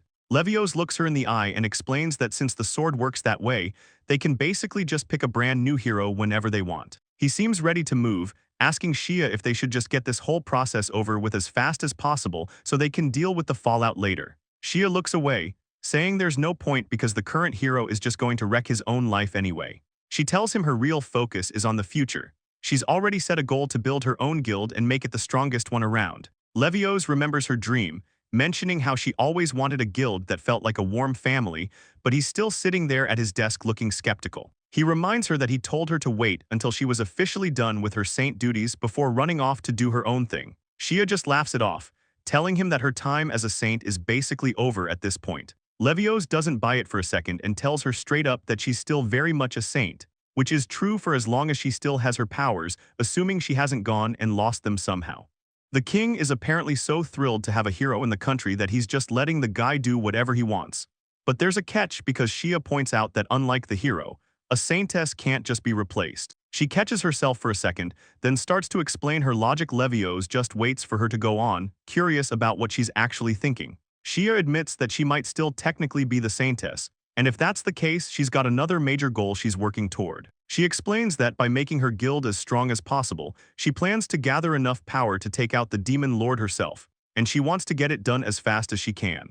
Bernard chimes in, saying that the current hero is probably going to crash and burn pretty soon anyway, so he thinks there's a real chance for a different plan to work. He believes that if they can back a new hero with her power and the strength of the guild, winning the whole war is actually possible. Levio's takes a second to process everything, admitting that Shia really does have a talent for picking out the right people, and he thinks that having an eye for talent like that is basically the best skill you could have for training someone up. He's totally on board with the whole idea, mostly because he's always been a huge fan of a good underdog story, so he tells her it's fine by him, and he's actually looking forward to seeing how it all plays out. Once that's settled, Levio's turns his attention back to Bernard to bring up another important topic, but Bernard cuts in, suggesting that it's probably better if the two kids leave the room before they start talking business. He also mentions that there's still the issue with the little girl they brought along, which Levio's agrees with, though he notes they're going to have to fill a certain someone in on the details eventually. He adds that it's going to be a necessary conversation since the whole thing involves that little pipsqueak, and Shia catches the weird nickname immediately, asking if he's actually talking about Lena. The truth finally comes out when someone claims to be the mother of the little girl, and the news hits Shia like a ton of bricks. She screams out Lena's name while Luke just watches her freak out. They eventually find Lena sitting all by herself at a grave in the woods. The little girl looks up at them with these really sad eyes, quietly acknowledging that they've arrived. Shia tries her best to give a small smile, telling the kid that they've finally met again. She reminds Lena about the promise she made to come find her, but the mood is still pretty heavy. Lena starts by saying sorry, then tells them she needs to stay at the gravesite for a little while longer. She tells the two of them to go back and just take their reward from her room. It's like she doesn't even care anymore, telling them they can have absolutely anything they want. The conversation ends with her just asking to be left alone with the grave. Luke and Shia stand there totally frozen as Lena tells them to just go away. She wants them to leave as quickly as possible. Shia can't let it end like this, so she reaches out and whispers the little girl's name, barely able to hold back her emotions before she suddenly pulls the kid into a really tight hug. Holding her close, Shia tells her there is absolutely no way she could ever do what she asked. She says she could never just walk away and leave Lena all by herself in a place like this. Shia just keeps repeating how sorry she is over and over while she holds onto her. And that's when Lena finally breaks down, crying about how she's a bad girl for leaving her mommy all alone. The poor kid sobs that they were actually supposed to make up, but it never happened. She yells through the tears, saying that if she had just stayed by her side, things would be different. She screams that her mom wouldn't have had to die all by herself if she had just been there. A voice explains the dark reality that Lena's mother was actually murdered. Someone broke into the prison and left the place looking like a total nightmare. The person says the attack was so brutal it looked like whoever did it was out for blood, and mentions the only reason the kid survived was because the guild was looking after her. Lena just cries, saying that's exactly what her mom told her would happen. She promised they would be a family again as soon as her dad came back home. The little girl explains that was the whole reason she went to find the bishop for help, leaving everyone stunned by the fact that her mom knew the knights would kill the kid if they caught her. Shia realizes the mom sent Lena away on purpose just to keep her safe from the killers. So she looks at the kid and quietly asks if her mother's spirit is still around right now. Lena looks up with tears in her eyes, explaining how she brings flowers and her mom's favorite sweets every single day. Shia listens and softly tells the kid that if she does that, her mom won't feel alone. She looks Lena in the eyes and promises that as long as she stays right here, her mom will never be lonely, pulling the girl close, and telling her everything is going to be okay while the kid just starts crying. Shia holds her tight in the middle of the garden as petals fall around them and Bernard stands back watching. Bernard waits a moment before speaking up, asking the little girl what she's planning to do now, so Shia answers for her, saying she wants to find some info on the kid's father while they're here at the church. She hesitates for a second, then tells Lena she actually has something pretty big she wants to ask, smiling as she asks the girl if she'd like to become their child, which leaves the kid looking totally confused. Bernard points out the church has a massive network across the whole continent, but they'll still have to do the searching themselves. Shia stays close to Lena while Bernard stands by, suggesting that the best way to move forward is for them to join a guild together. and Shia looks up with a smile, asking if there's any way they can actually help the kid out with her situation. Lena looks down, feeling a bit down as she says she doesn't think she can really do anything useful, muttering that the only thing she actually knows how to do is cook. Bernard jumps in right away, telling Rena he'd honestly love to try whatever she makes. So Shia asks what her specialty is, and the girl says it's mostly just different kinds of egg dishes. Lena perks up suddenly, telling them she really wants to make some omuris, which gets Shia totally hyped as she asks the kid to feed her some too. The girl grips her dress tight, saying that even if she isn't much help, she wants to do this, but then she suddenly realizes something and says she has to go right this second. Bernard is already off in a daydream, imagining himself telling the bishop that he'll cherish Lena forever and asking to take her in, while he pictures the girl happily asking him to take good care of her, looking totally pleased with himself as the group keeps moving. Shia jumps in with her own idea, saying that for her, she just wants Lena as a little sister. The two of them walk down the street as Shia mentions how lucky they are that they got permission for this so easily. Bernard admits he begged the bishop pretty hard, but the guy just told him he was being way too intense about the whole thing. As they walk, Shia thinks back on the room Lena was staying in, noting that the girl is actually being treated surprisingly well, though she knows it's usually standard for kids who lose their parents in situations like that to just get sent to an orphanage. She realizes her worries about the bishop having some hidden motive were totally wrong, and feels a lot better about it as night falls over the city buildings. And the group finally settles in for the evening. Shia starts humming to herself while she cooks a meal, with Bernard just hanging out at the table waiting to eat. Lena looks like she's about to lose it. She's staring at the steak dinner with huge, sparkling eyes because she's never seen food this good before. Shia and Bernard just sit back and watch her get all hyped up while they eat outside. The sky is starting to get dark over the city streets. Everything is pretty quiet until a loud knock at the door catches everyone's attention. Shia tells them to come in, and Ivar's tailor just walks right in with a big smile on his face. He waves at Shia and says it's been a while since they last saw each other, calling her Lady Julius like he always used to. Shia is totally caught off guard by the visit. She asks him why he's showing up at her place so out of the blue, but Ivar's just laughs it off. He tells her that his business today actually isn't with her at all. He's there for the boy. He looks right at Luke and asks if that's him. Luke points at himself, completely shocked that a guy like this knows who he is, so Ivars just apologizes for dropping by without giving them a heads up first. Ivars leads the way, saying he figured it was best to get Luke's training started right away. Shia holds Lena's hand as they follow him walking through a wooded path together. Ivars mentions that the person they're going to see lives just a bit further up the trail. Shia starts getting a bit nervous thinking about Luke's new sword master. After hearing how legendary this guy is, she's imagining some huge, muscle-bound dude with sunglasses. She can't help but wonder what kind of person they're actually about to meet. They finally make it to a small house, and when Ivars knocks, a voice from inside asks who's there. Ivars calls out through the door, introducing himself as Royal Knight Julius McBell, and then he adds that he's brought over their new disciple. Luke and Shia just stand there looking totally stressed out while Ivar says excuse me and lets himself in. The group steps inside and finds a cozy home filled with sunlight and hanging plants everywhere. Right on the wall, there's a crest with a shield and two swords. A voice from the room greets them, sounding interested in the visitors. Inside the house, a voice says he was just wondering who this new apprentice was supposed to be. The group sees an old man sitting comfortably in a rocking chair by the fireplace. He looks up and asks if they aren't the same kids he saw yesterday, and Luke and Lena both freeze up. They weren't expecting this guy here.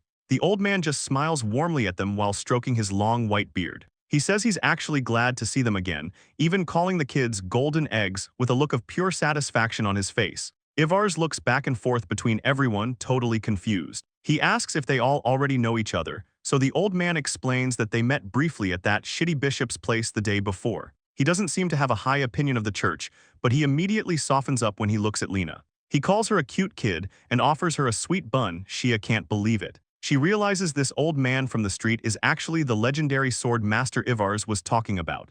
The man just hums to himself, looking ready to get down to business. Ivars watches from the side as Jenhazark starts circling Luke, checking him out from every angle. Luke just stands there, feeling a bit awkward while the old man complains about his height. Jenhazark says looking up at him makes his neck feel like it's about to snap, so Luke freaks out and immediately starts apologizing for being so thoughtless. He ducks down to match the old man's height, which makes things way better. Jenhazark closes his eyes and smiles, telling the kid that this is much more comfortable and to just relax. Ivars finally loses his patience and tells Master Jenhazark to stop messing around and get to the point already. Jenhazark just laughs it off and says his bad.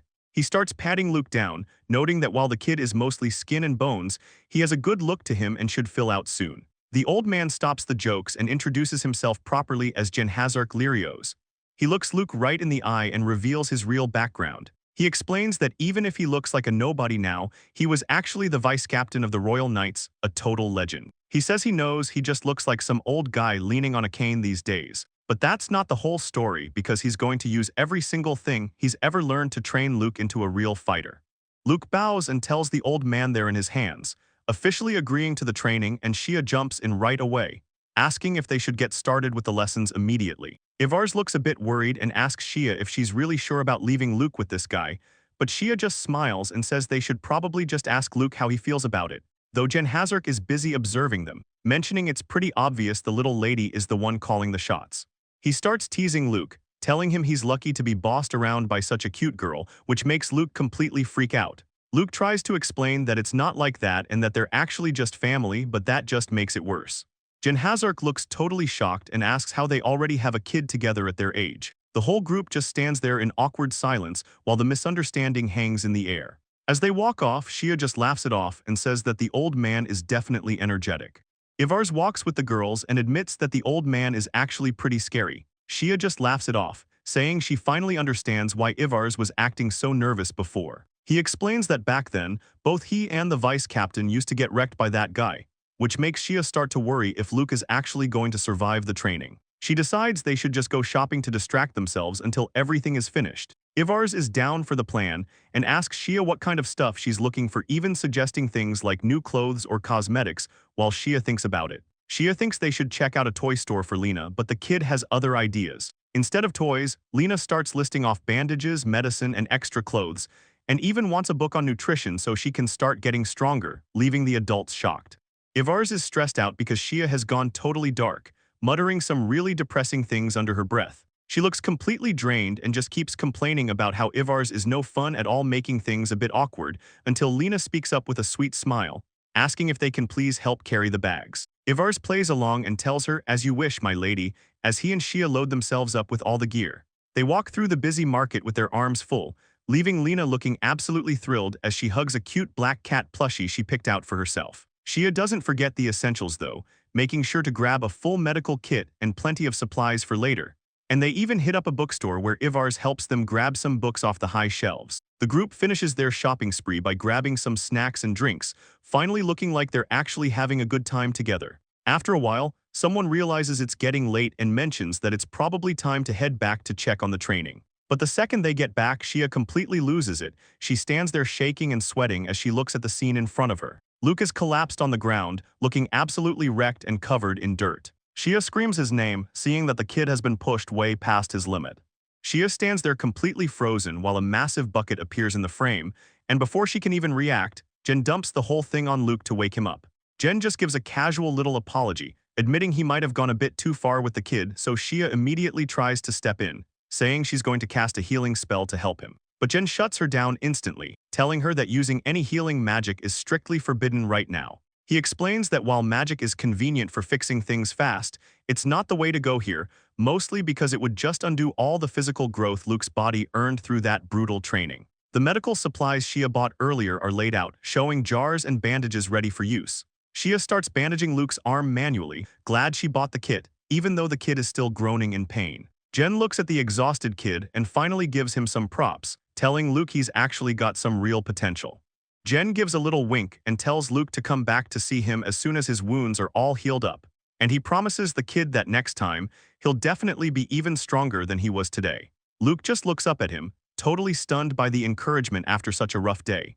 The kid manages to find his voice and thanks Jen for everything, so Jen starts heading off, telling Shia that he's leaving Luke in her care for a while. He makes sure to tell her that the kid needs a well-balanced diet and plenty of rest, and Shia holds up her nutrition book, saying she's already got that part completely covered. Jen laughs and says she's impressive as always, but Shia just tells him she's not his daughter. The group starts walking away while Jen waves from his door. Luke can barely even stand. They eventually make it back and meet up with Ivar, who's standing there waiting for them.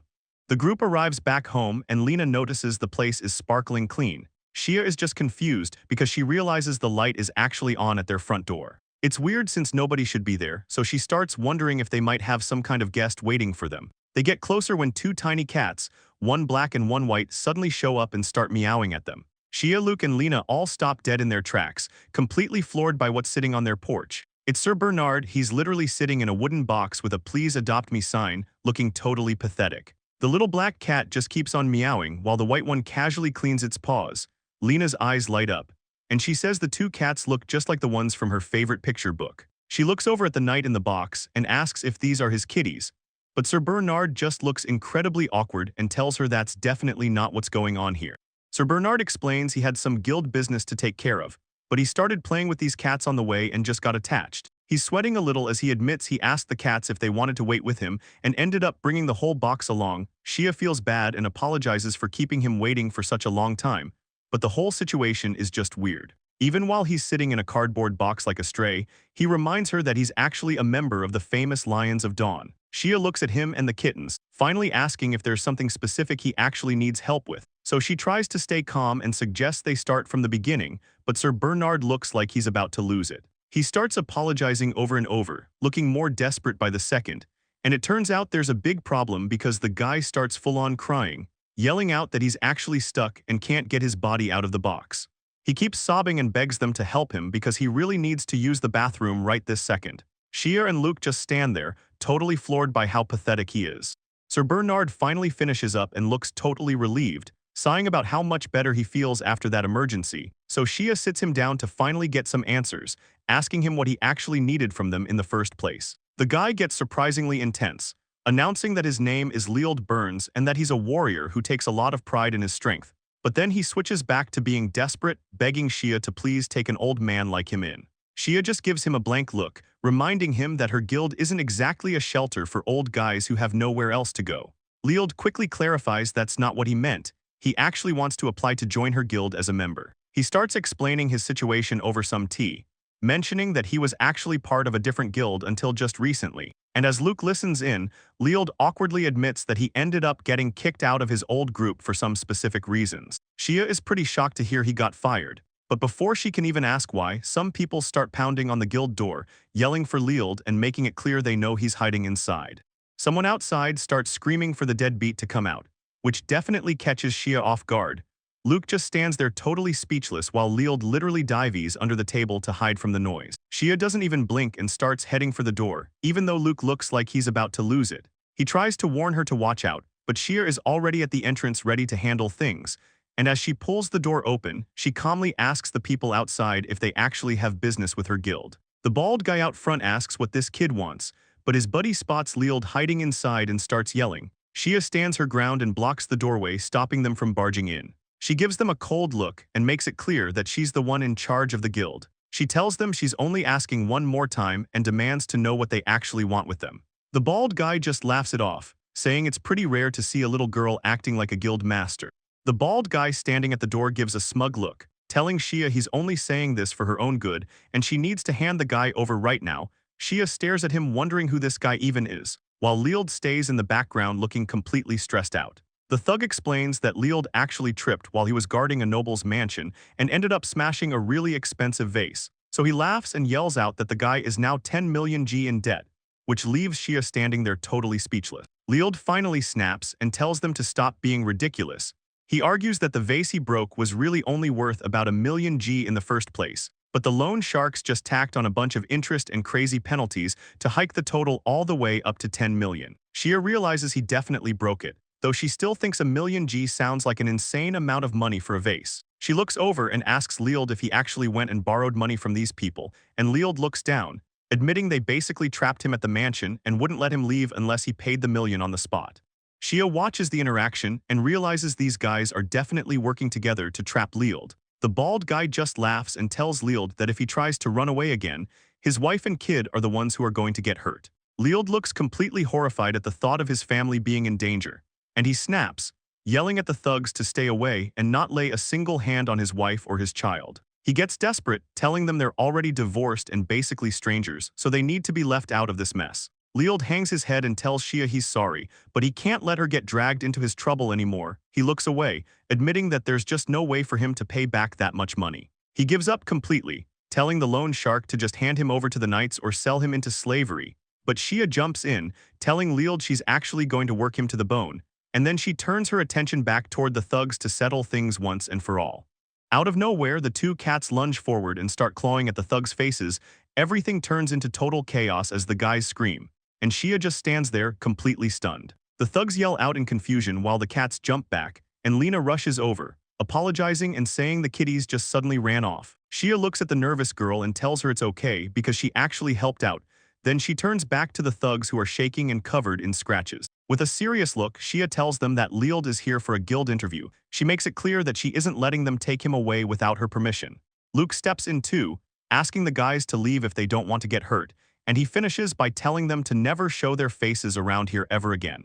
The scruffy thug looks like he's about to lose it, yelling at Luke and asking if the kid has actually lost his mind. He doubles down on the threat, saying Luke is the one who's going to get hurt while pulling out a pair of scissors like it's a real weapon. Shia doesn't even flinch, she just closes her eyes and starts a quiet prayer, hoping that even a tiny bit of the goddess's grace can reach these guys, but the thugs just freak out thinking Luke is some kind of mage. She takes a firm step forward, deciding it's time to just get this whole situation over with, and just like that, huge pillars of light shoot up from the ground right where the thugs are standing. Luke and Lena can't believe what they're seeing. The guys have completely vanished, and everyone's left wondering where they went. Shia looks back at them and tells them to relax, explaining she just sent them away and they're still alive, while a strange message left behind says something about living life so fully it makes a person regret being alive. Moving on, the thugs find themselves dropped in the middle of a dark, empty hallway, totally confused about how they got there.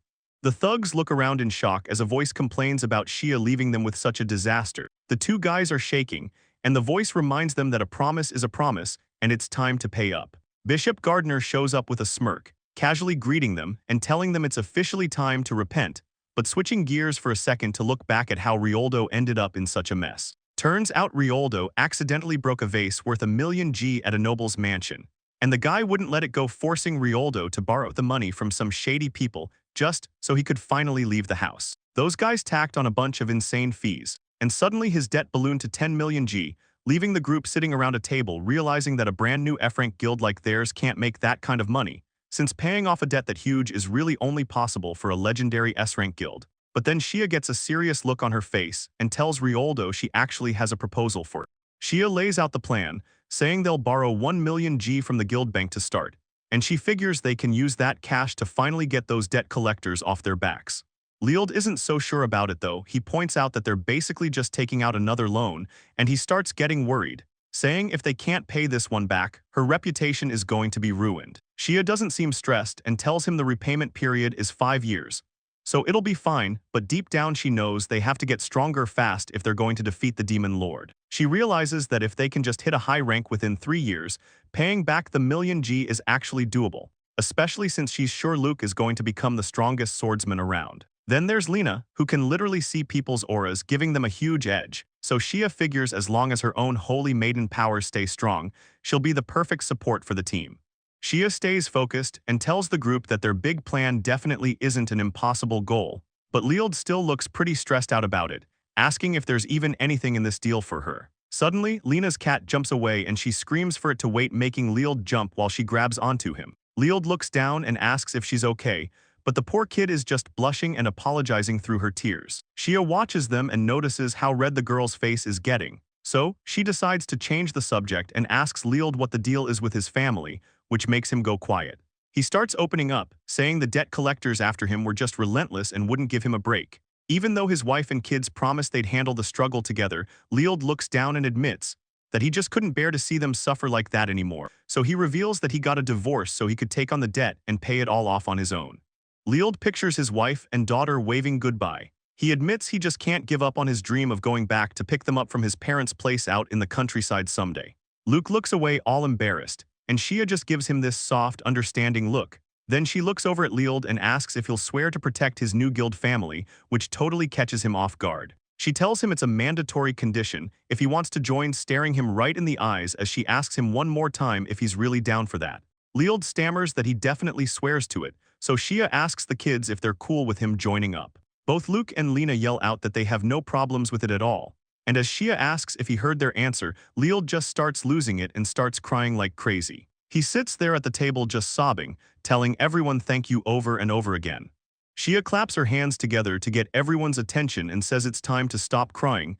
They've got a mountain of debt to pay off, so it's time to get to work. She starts checking out the situation, looking closely at something with a really focused expression, while she thinks to herself that for a guy who's supposed to be a warrior, Leald's actual talent with weapons is pretty low. But then she notices something weird on his status screen. Most of his combat skills are trash, but his personality is a perfect S rank, and his magic potential is climbing from the bottom all the way up to S rank 2. She completely loses it seeing that kind of magic talent, so she turns to Leald and asks him what he likes to do in his free time, explaining that usually, the stuff people do for fun is where you find glimpses of their real hidden potential. Leald rubs his face and thinks about it for a second before telling her he mostly just reads books while he's working out, and he mentions that he'll read pretty much anything, from random fantasy novels to heavy books on economics. Hearing that, Shia gets an idea and asks him if he's ever been interested in reading magic grimoires. Leald looks a bit lost and says he doesn't really follow what she's getting at, so Shia starts to explain that he's dealing with a real-deal saint, and the realization finally hits Leald like a ton of bricks as he processes the fact that he actually has talent for magic. He looks at his hands, still stunned, and admits that he definitely felt like he was hitting a dead end trying to fight as a warrior, just staring at his palm and trying to imagine himself actually being a mage. Shia mentions that since she's already great at holy and support magic, it'd be perfect if he focused on attack magic, and she checks his stats again, seeing that his potential for every type of elemental attack magic is through the roof. She tells him it's incredible because he could learn all 4 main elements plus spatial magic, asking what he thinks, but he can barely believe it. Moving on, Shia says the first step is for him to start studying the ancient language so he can actually read grimoires, but Leald just blinks and tells her that he actually already knows how to read it. Shia is completely blindsided by what she just heard, while Leald casually asks how she could even think of studying in a fight. She just yells back, wondering how he even knows the language, and that's when Leald drops a bombshell, telling her that he actually graduated from the Royal Academy. He looks pretty embarrassed about his past as he explains the situation to a stunned Shia and Lena. Shia can't even believe her ears, repeating the word royal like it's the craziest thing she's ever heard. She points out how famous that school is and demands to know why a top-tier graduate is a warrior. So Leald explains that while he did study the old languages there, things went south fast. The first time he tried to use a magic staff, the whole thing just blew up in his face. After that total disaster, he realized he wasn't cut out for it and decided to just give up on the whole idea of being a mage. He figures it happened because his compatibility with magic staffs was a total failure, which leaves Shia looking pretty awkward as she listens to his story. Moving on, he adds that he wasn't really made for boring desk jobs like being a researcher or a royal officer anyway, so he had to find another path. He tells her he really just wanted to help people, so he actually spent some time working as a school teacher for a while. But Shia is still confused and asks how he managed to go from being a teacher to becoming a rough warrior. Leald admits he accidentally tripped one day and knocked the principal's wig off, and just like that, his teaching career was over.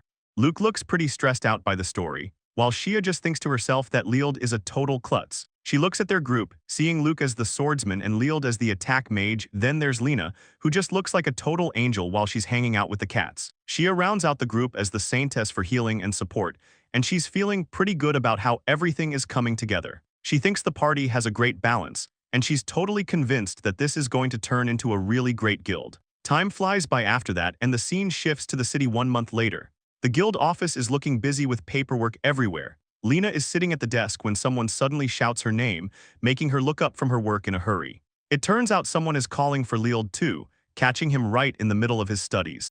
Luke is just finishing up some practice when Shia suddenly yells his name, telling him they're all heading out, and she makes it clear that he needs to put on his absolute best clothes for the occasion. Once the whole group is dressed up and ready, Luke asks where they're even supposed to be going. Shia doesn't miss a beat and tells him they're headed straight to a noble's mansion. Luke completely loses it at the news, panicking because he thinks all nobles are terrifying. Shia explains that this specific noble is going to help them out by being a guarantor for their debt. Leald starts crying and calling himself useless since he can't pay it off himself. But Shia just ignores the drama, staying positive and telling the guys that this could be the guild's first real big break. She tells everyone to get a move on so they can finally get things started. A bit later, the carriage pulls up to some massive houses, and a nervous Luke asks if they're actually in the noble district.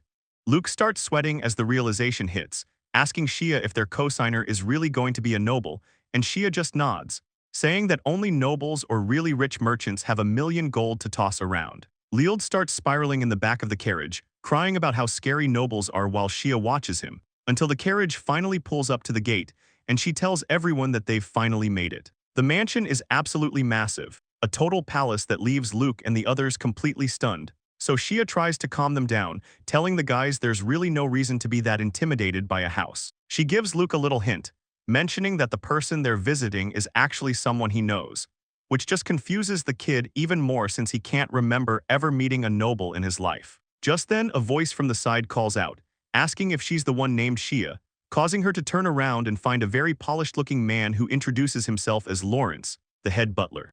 Lawrence smiles warmly at her, saying he's truly delighted to finally meet her, and Shia gives a polite little bow, introducing herself as Shia Rufino. The butler leads them toward the inner rooms, mentioning he looks forward to their time together today as they walk into a massive hall with giant chandeliers that leaves Luke and the others totally breathless. Lawrence shows them to a sitting area and asks them to wait for a bit, so Shia thanks him, but she notices Luke and Lild are still frozen in place, telling them to stop acting like statues. She tries to get them to relax with some tea and sweets, when suddenly the door slams open and a handsome guy with long hair walks in, saying it's been a while and he's really missed her. Shia stands up to greet him properly, noting it has been a long time since they saw each other, but the noble just gives her a look, telling her she really doesn't need to be that formal with him. Clement leans in with a big smile, telling Shia she should just call him brother like she did back in the day, but Shia looks completely stressed out, pleading with Viscount Cede von Clement to stop being so unreasonable. Nearby, Lild gets a look of realization, mentioning that the name Clement actually sounds pretty familiar from something he read, which makes Luke turn to him immediately, asking the old man if he really knows who this guy is. Lild explains that the second son of the Clement family is famous for being one of the top 3 most handsome men in the whole kingdom, while the Viscount keeps pestering Shia to call him brother, until another man in a white and red uniform shows up, speaking up to say he's the one who actually called Shia here. He walks into the room with a very serious vibe, telling everyone present that he's going to deal with the Viscount himself. The new guy tells Clement to quit it and get back to his office already, leaving the Viscount pouting like a kid while Shia just stands there exhausted. Clement lets out a sigh, telling the man he calls Bell that there's no need to be so cold and harsh toward him. Meanwhile, Luke and Lild are just standing there with their jaws on the floor, while little Lena looks on without a clue what's happening. Viscount Clement holds out a plate of food with a big smile, asking Shia if she likes sweets before offering her a piece of strawberry cake. But Shia just looks totally drained as Lild steps in with his own fork, telling her not to let his brother's smooth-talking trick her. He doubles down on the pressure, shoving a piece of apple pie toward her as the two brothers start competing, leaving Shia stuck in the middle, internally screaming for help while Clement stays cheery and Lild gives off a dark, intense vibe. She wonders why none of the guys are stepping in to save her, though it's obvious little Lena is just having fun watching the drama, which is weird because these two usually get along, but right now the tension between them is actually getting pretty crazy. Shia starts to realize that seeing the Viscount dote on her like a pet is making Lild act way more competitive than usual, so she wonders if he's actually just grumpy because he feels like his favorite older brother is being taken away from him. Despite the chaos, Viscount Cid Land Clement keeps his focus on her, repeating that he really wants her to just call him brother, while a woman nearby just lets out a heavy sigh, looking like she completely understands how exhausting these two can be. Shia looks pretty wiped out from the brotherly drama and says it looks like her little break is over. Lild shifts the focus back to the real reason they're there, mentioning she has some serious business to discuss with Bell today. He decides to play the role of the good big brother and tells them he'll head out so they can take their time, leaving Shia just standing there completely lost, wondering what that whole weird interaction was even about. Lawrence the butler just sighs and says good grief, explaining he actually gave the Viscount a mountain of work so he'd stay in his office and never even told him Shia was visiting. Lild is still annoyed and wants to know how his brother even caught wind of her being there, while Shia tries to get him to relax, telling him she was actually glad to see Sid again since he's always been so kind to her ever since they were kids. Lild starts thinking they should have met at the Knight's headquarters instead, though he knows the mansion is the safest place to talk about the balls, but before he can finish that thought, someone suddenly calls out to him by his old title. Shia notices something's off and just lets out a quick ahem while looking around, noticing that Luke is just standing there looking completely miserable. He hasn't said a word and he looks pretty grumpy. Shia turns to him and mentions that he's clearly been in a bad mood for a while now, but Bell speaks up to get things back on track, saying his brother Sid totally derailed their talk earlier, and he asks the group if they should finally get around to the main reason they're all there. He sets a paper down on the table and explains it's a loan application for the guild bank, pointing out that once both he and Shia sign the document, they can just submit it and get the money they need. Shia looks a little unsure about the deal and asks if Lord Bernard, or Leald, is really going to sign it for free, but Belle confirms she's right to wonder, because he actually has a specific job he wants to request of her guild. He starts explaining the situation by reminding her they're in the capital of the Rades kingdom, where things are about to get complicated. Belle points to a spot on the map and tells everyone he wants them to head over to Pola village, a place just northwest of where they are now. Shia looks over the map and figures out that the village itself probably isn't the real destination, and Belle tells her she's spot on explaining that the place they actually need to go is the forest right next to Pola village. He pauses for a second to mention that the woods have a specific name they're known by, calling the area the Forest of the Holy Beast, a place where the sunlight barely cuts through the thick trees. Belle looks at the group and says he wants all of them to go and investigate what's happening in that area. The mention of a holy beast catches them off guard, making them repeat the name back to him. Belle goes on to explain that it's a legendary creature from old stories that's supposed to show up and protect people, but only when a pure maiden prays for it. He adds that this maiden is considered a messenger of the goddess, and she's the one who supposedly gives the saint her power. Luke immediately looks over at Shia, putting two and two together about the saint stuff, while Shia just groans like she's already tired of the conversation.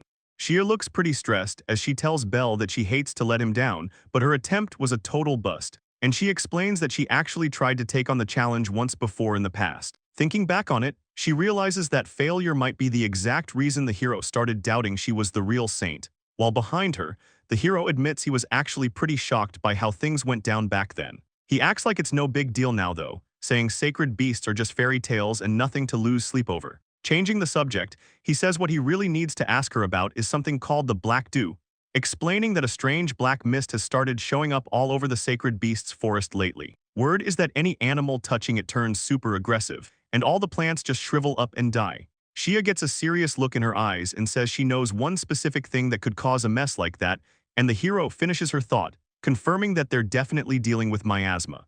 Shia gets a serious look and says she's pretty sure this black mist is actually miasma, which makes Leald realize that if that's the case, a saint's purification power would be the perfect fix. Shia tells him she's glad he's catching on so fast, but the conversation turns back to Sid, who explains that the whole point is to check if the rumors are true and purify the area if it really is miasma, basically doing whatever it takes to get the forest back to normal. He makes it clear that these are his strict conditions if he's going to co-sign for her debt. And without any hesitation, Shia takes his hand and tells him she accepts the request. Sid looks satisfied and says they officially have a deal. Then later, he waves the group off, telling them to stay safe even though he doesn't think they'll run into anything too crazy. Shia bows deeply and gives him a formal thank you as Lord Bernard, which leaves the guy feeling a little awkward. Shia notices something is off and asks Luke what's wrong, seeing as Luke is just standing there before he suddenly asks Leald if he'll fight him. Shia completely loses it and yells at Luke, asking what's wrong with him, but Luke ignores the outburst and explains he's been training a lot lately. He tells Leald that he really just wants to test his skills, and with a super serious look on his face, he pleads with him to please agree. Leald stays quiet for a second before looking down and telling Luke he's sorry. Luke looks caught off guard as Leald mentions he's actually busy right now, saying he'd love to keep him company, but he has real work to finish first. Luke just looks at the floor and says he understands, clearly disappointed by the rejection. Shia says goodbye to Lord Bernard and tells him they're heading out, then calls for Luke, who just stands there looking completely exhausted after getting rejected by the knight. As they walk away, Sid suddenly stops and calls out to Luke, using the name Lux, turning back with a smirk to tell the kid not to get the wrong idea about things. Luke looks pretty confused by the cryptic advice, but Shia snaps him out of it, yelling that she's going to leave him behind if he doesn't hurry up and move. The story jumps ahead 6 days, showing a carriage traveling through the hills until someone steps out onto the dirt road, relieved that the long trip is finally over. Shia and the kids cheer about making it to their destination, but moving on, Leald is struggling to even stand, complaining that the bumpy ride totally killed his back. Shia watches Lena enjoy the trip and says she's just happy the kid is finally having some fun, even though she knows it might be dangerous. She really wanted to show her what the world is like. They finally arrive at their destination, and Shia tells the group that they've made it to Pola village, suggesting they should find a place to stay and drop off their heavy bags before doing anything else. She decides they'll head to the inn first, and then everyone will split up to start gathering information. The girls are excited, but Luke and Leald look a bit depressed about being paired up for the job, leaving the two guys to head off on their own while Shia and Lena start asking around. One of the locals tells them about a weird black mist that has everyone spooked, and a woman nearby adds that whenever it shows up, even the calmest animals in the woods go totally wild. Another villager looks pretty shaken while explaining how the mist appeared while he was just out gathering herbs.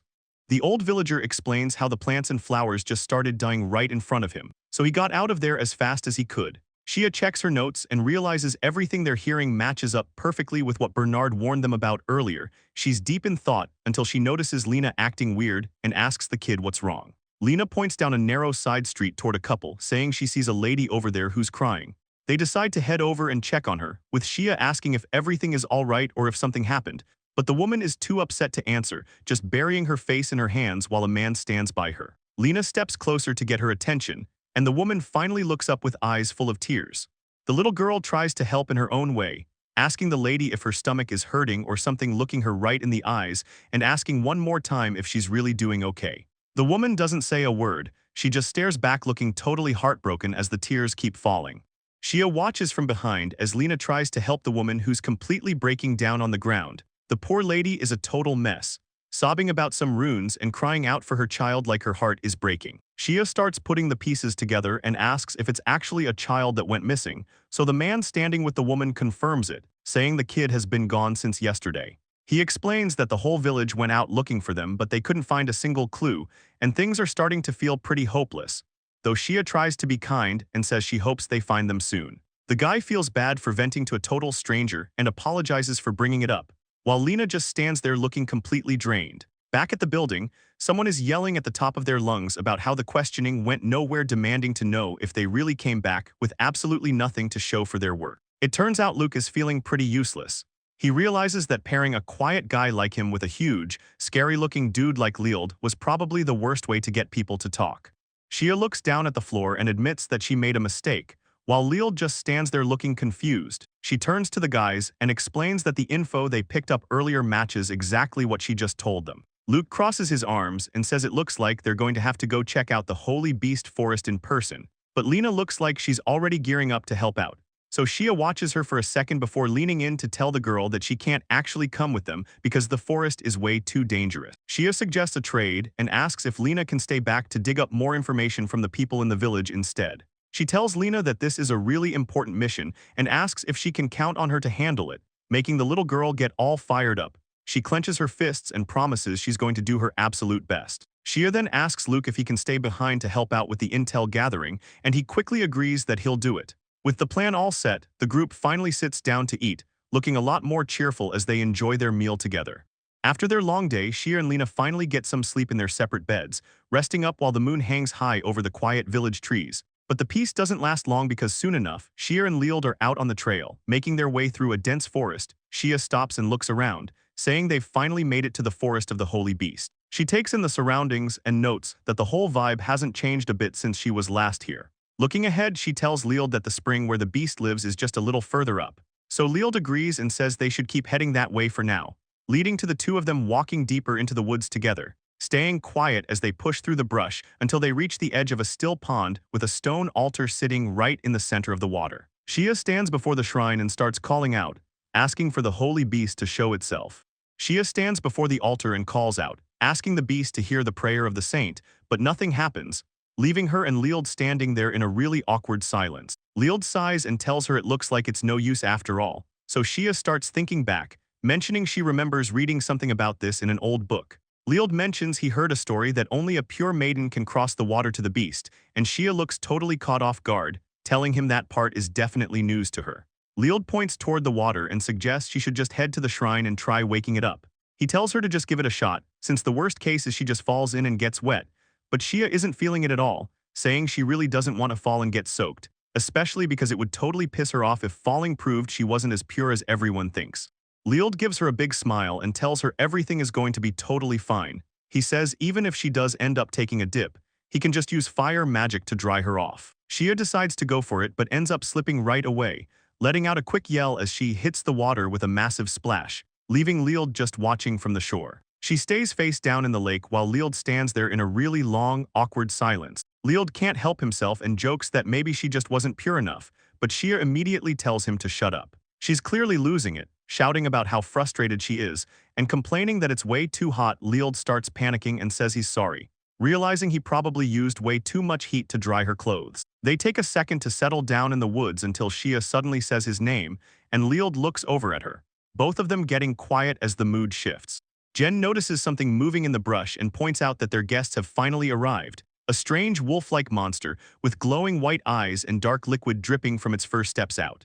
The beast stands its ground as a heavy sound fills the air. Xia and Lild immediately tense up. Xia looks over at Lild and asks him if he has ever seen a creature like that before, but she realizes even after memorizing 10 whole volumes of monster guides, she has no idea what it is. Lild stares down the wolf and warns her that they probably shouldn't touch the thing directly.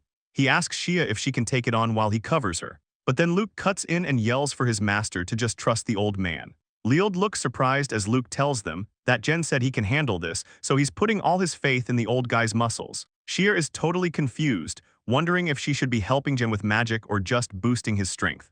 Xia is feeling the pressure and decides she'll just use both magic and strength buffs at the same time.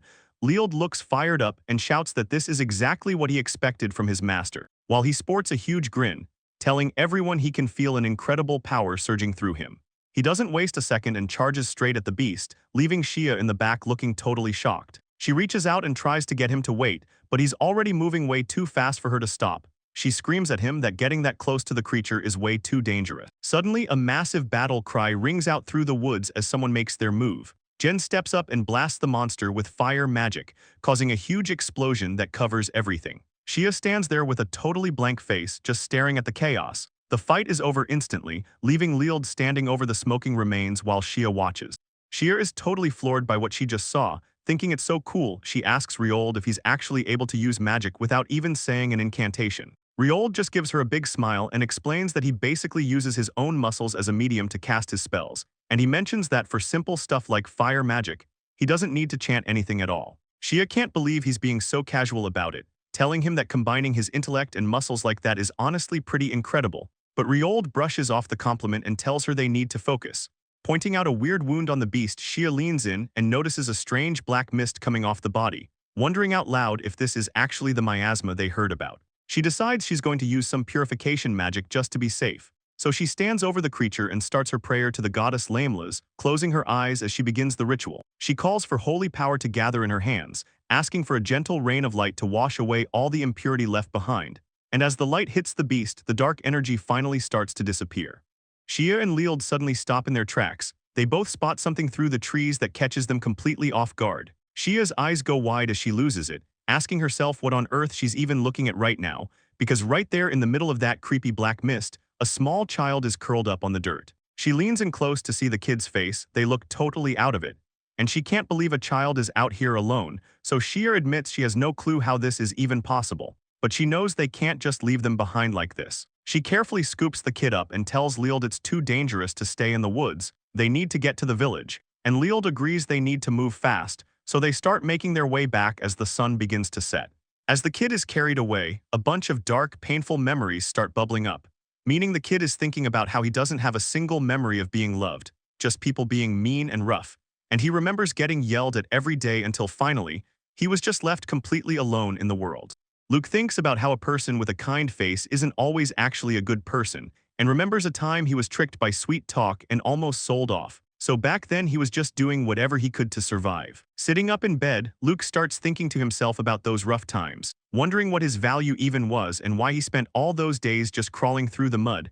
But his thoughts start to shift as he looks toward the window. He watches from inside as Xia and Lild spend time together out in the yard, and he realizes that everything finally started to make sense after he met Xia. Luke decides that if there is even one person who actually needs him around, then that gives him a real reason to keep on living. Xia gets ready to head out, letting Lild know that she's leaving for now. She asks him to look after Lena while she's gone, as Luke stands nearby watching them. Looking back on his progress, Luke tells himself that he really wants to get strong. Jen listens to him and starts thinking about a good way for the kid to actually improve. The old man suggests that Luke should try picturing an imaginary enemy in his head to fight. Luke takes the advice to heart and immediately pictures Lord Bernard as the one he needs to beat. He thinks about how much has changed since he joined the guild and cut his hair, feeling proud that he even managed to land a solid hit during a practice match with the knights. Looking at himself in the mirror, he knows it'll be a while before he's as built as Jen. But he's determined to keep going until he can finally land a real blow on Lord Bernard. Luke looks pretty stressed while Sid stands behind him, warning the kid not to get the wrong idea about how things are going. Luke stays quiet for a second, just trying to figure out what the Viscount actually meant by seeing through the situation. The heavy mood breaks when Lena comes running down the hall, shouting that it's finally time for dinner, which snaps Luke back to reality. He quickly agrees and heads over, leaving his worries behind for a bit. As they sit down to eat, Luke watches everyone and promises himself that he's going to become stronger than anyone else. He looks down at his plate and realizes he's finally found a home he wants to protect, no matter what it takes. The next morning rolls around and the sun hits the roof of the house. Luke is already outside and hyped up, telling everyone they need to get moving and start gathering info. Lena is right there with him, ready to help, so they head out into the busy streets to see what they can dig up. While Luke tries talking to a guy nearby to get some leads, Lena suddenly stops and looks back like she noticed something weird. Lena walks up and tugs on Luke's sleeve, quietly trying to get his attention nearby. A knight is talking to a local woman and realizes she's stressed out about the missing kid. The knight pats Lena on the head and tells her everything's fine now that a regional knight is on the case. They'll find the person in no time. As the guy rides off, Luke thinks it's pretty weird that they only sent one person out to look for a lost child. He figures they might just be short-staffed today, but something still feels off about it. A loud scream suddenly rips through the street, making both of them spin around. Luke immediately starts running toward the sound, knowing something is definitely wrong. A woman and kid huddle on the ground as a dark shadow moves in. The two of them look completely terrified while the thick black mist begins to swallow up the area. And Luke can't believe what he's seeing. He stares at the mist as the kid screams for their mom, realizing they're in real trouble. Luke looks on as the dark mist starts to wrap around the mother and child. A massive, creepy eye suddenly opens up within the swirling black smoke. The mother gets grabbed by the dark clouds and pulled into the shadows, and Luke stares at the mess, trying to figure out what this weird power is. He notices something off. The adults are being let go, but the mist is holding on to the kids, so he realizes they need to get the rest of the villagers out of there immediately. Luke tells Lena to find a spot to hide and stay put no matter what happens next. He shouts for everyone else to run for it, promising he'll handle the situation himself, which leaves him standing alone in the middle of the street, facing down the massive cloud. The dark mist just keeps twisting and growing like it's getting ready for something. Out of the mist, this massive bear shows up looking completely ready to kill, and Luke just freezes for a second, totally shocked by the size of the thing. The beast lets out a low growl while Luke tries to keep his cool, and he tells himself it's okay because he's actually gotten way stronger than before. He says he's got this and can definitely protect Lena and the villagers, so he plants his foot and gets ready to make his move right then. Luke lets out a huge yell and swings his blade down at the monster, putting every bit of strength he has into one heavy, desperate strike. He stands there catching his breath and asks if they got him. But then the bear growls again, and Luke realizes his hit didn't even slow it down. Luke notices smoke rising from where the bear's claws hit the ground. Everything it touches starts rotting away right in front of him. Looking at his blade, he's just glad she took the time to reinforce it earlier so it didn't snap immediately. And he remembers that his only goal right now is to buy enough time for the villagers to get out of there safely. He tells himself he has to hold the line no matter what. But then he hears screams coming from the village and looks back to see the massive bear looming over a terrified Lena as she cries out for help. Suddenly he sees black mist rising in other spots and realizes there's more than just one of these things. It hits him that people are screaming all over the place, kids are calling for their moms, while the whole village goes into a panic. Luke feels like he should have seen this coming if he just stopped to think for a second. He looks completely stressed and calls himself a total idiot for not realizing they were being surrounded. He takes a step back, clenching his teeth while trying to figure out how he's supposed to handle all of this at once. Luke spots Lena in the path of the monster and shouts her name. She's frozen in place, looking totally terrified. His eyes go wide as he realizes he's almost out of time, and the sweat starts pouring down his face. It's a do-or-die moment, and Luke tells himself it's all or nothing right now as he prepares to move. He grips his sword and plants his feet. He has to make this count or the village is finished. The monster swings a massive, sharp limb toward Lena and the younger girl while they try to escape. Lena pulls the smaller girl close to protect her, but the shadow of the monster is already right on top of them. Luke catches a glimpse of the strike about to land, and his heart just stops. He screams out Lena's name as a giant, furry hand reaches down to grab both of the girls. The kid looks completely devastated. He can't believe he's watching this happen right in front of him. Without thinking, Luke lunges over the beast's back in a last-ditch effort to stop the attack before it's too late. Luke charges forward and screams at the monster to get out of the way. He's putting everything into this, but the beast is way faster, swinging a massive paw down with enough force to end it all. The blow connects right with Luke's head, and he can't even finish his sentence as the impact sends him reeling. Blood starts pooling everywhere while he tries to whisper Lena's name. Back at the mansion, Sid looks pretty calm while he thinks about how he actually thought he'd win, but he tells himself to stay sharp. He can't afford to misread how bad things are getting. Back in the village, Luke's vision starts to fade out as he realizes he made a massive mistake, and he admits he completely failed to judge his own strength. His body just lies there in the dirt. A bit later, Shia and Lield finally make it back to the scene. Shia looks around and asks what happened to the place, seeing the villagers crying over the bodies left in the middle of the road. Shia and Lield finally find the survivors, and the older woman holding Lena is relieved to see they've returned. Shia runs straight for them, shouting how glad she is that the woman made it through the attack. The woman starts explaining that some kind of black monster showed up out of nowhere, and the news clearly freaks Shia out. But things get worse when the woman mentions the red-haired guy who got taken down while she was hiding inside. Realizing it's Luke, Shia loses it and sprints to the inn, throwing the door open while screaming his name, only to find Luke lying there totally unconscious with bandages wrapped all around his head. She looks down at him, her face full of worry as she tries to process how bad the damage really is. Shia looks up at Lield with tears in her eyes, asking him if Luke is actually going to be okay, and Lield tells her not to worry since he already used a healing spell on the nasty wound Luke took. Everything seems to be settling down for a second, but then Lield suddenly stops and tells her to wait. Shia's heart sinks as she looks around the room, frantically asking where Lena went. She doesn't waste a second screaming Lena's name while she sprints down the stairs to find her. Stopping for a second, she realizes it's weird that everyone else is fine while only Luke has physical wounds. Just then, one of the guys lying there speaks up and gets her attention. He asks her if she's the one traveling with that red-haired guy, and then he tells her that Luke is actually the hero who stepped up and saved his life. The guy explains how these gross monsters started crawling out of a weird black mist, and then he drops the worst news yet, that the little girl with them was swallowed up by that same mist. He looks over at the unconscious Luke and says he tried his best to help, but there was just nothing he could do. The man breaks down on the floor, telling Shia that every single child in the village was taken by the mist.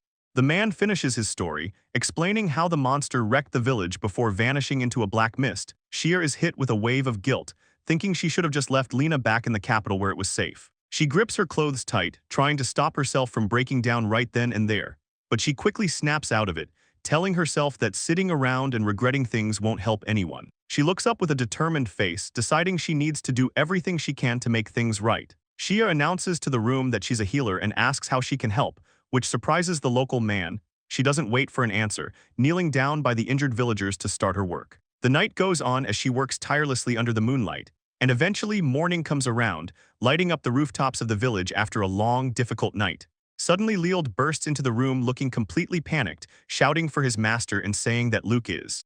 Luke looks up from his bed as Shia enters the room, immediately telling her how sorry he is. He stares off with a hollow look, saying he wasn't able to protect a single thing during the attack. Shia watches him with a worried expression, softly calling out his name while Lield stands by, but she cuts through the gloom, telling him he only gets 1 hour to sit around and feel sorry for himself. She remembers these words from the past, thinking about how the bishop used to say the exact same thing, that an hour is more than enough time for anyone to deal with regret and repentance. She tells Luke that if he has time to pray to the goddess forever, he should just get up and do something. She makes it clear that their next move is to go out there and save Lena together. Shia admits they might be weak on their own and that their individual power might not be enough yet, but she takes his hand and says they'll just have to band together, since being in a guild means they're family.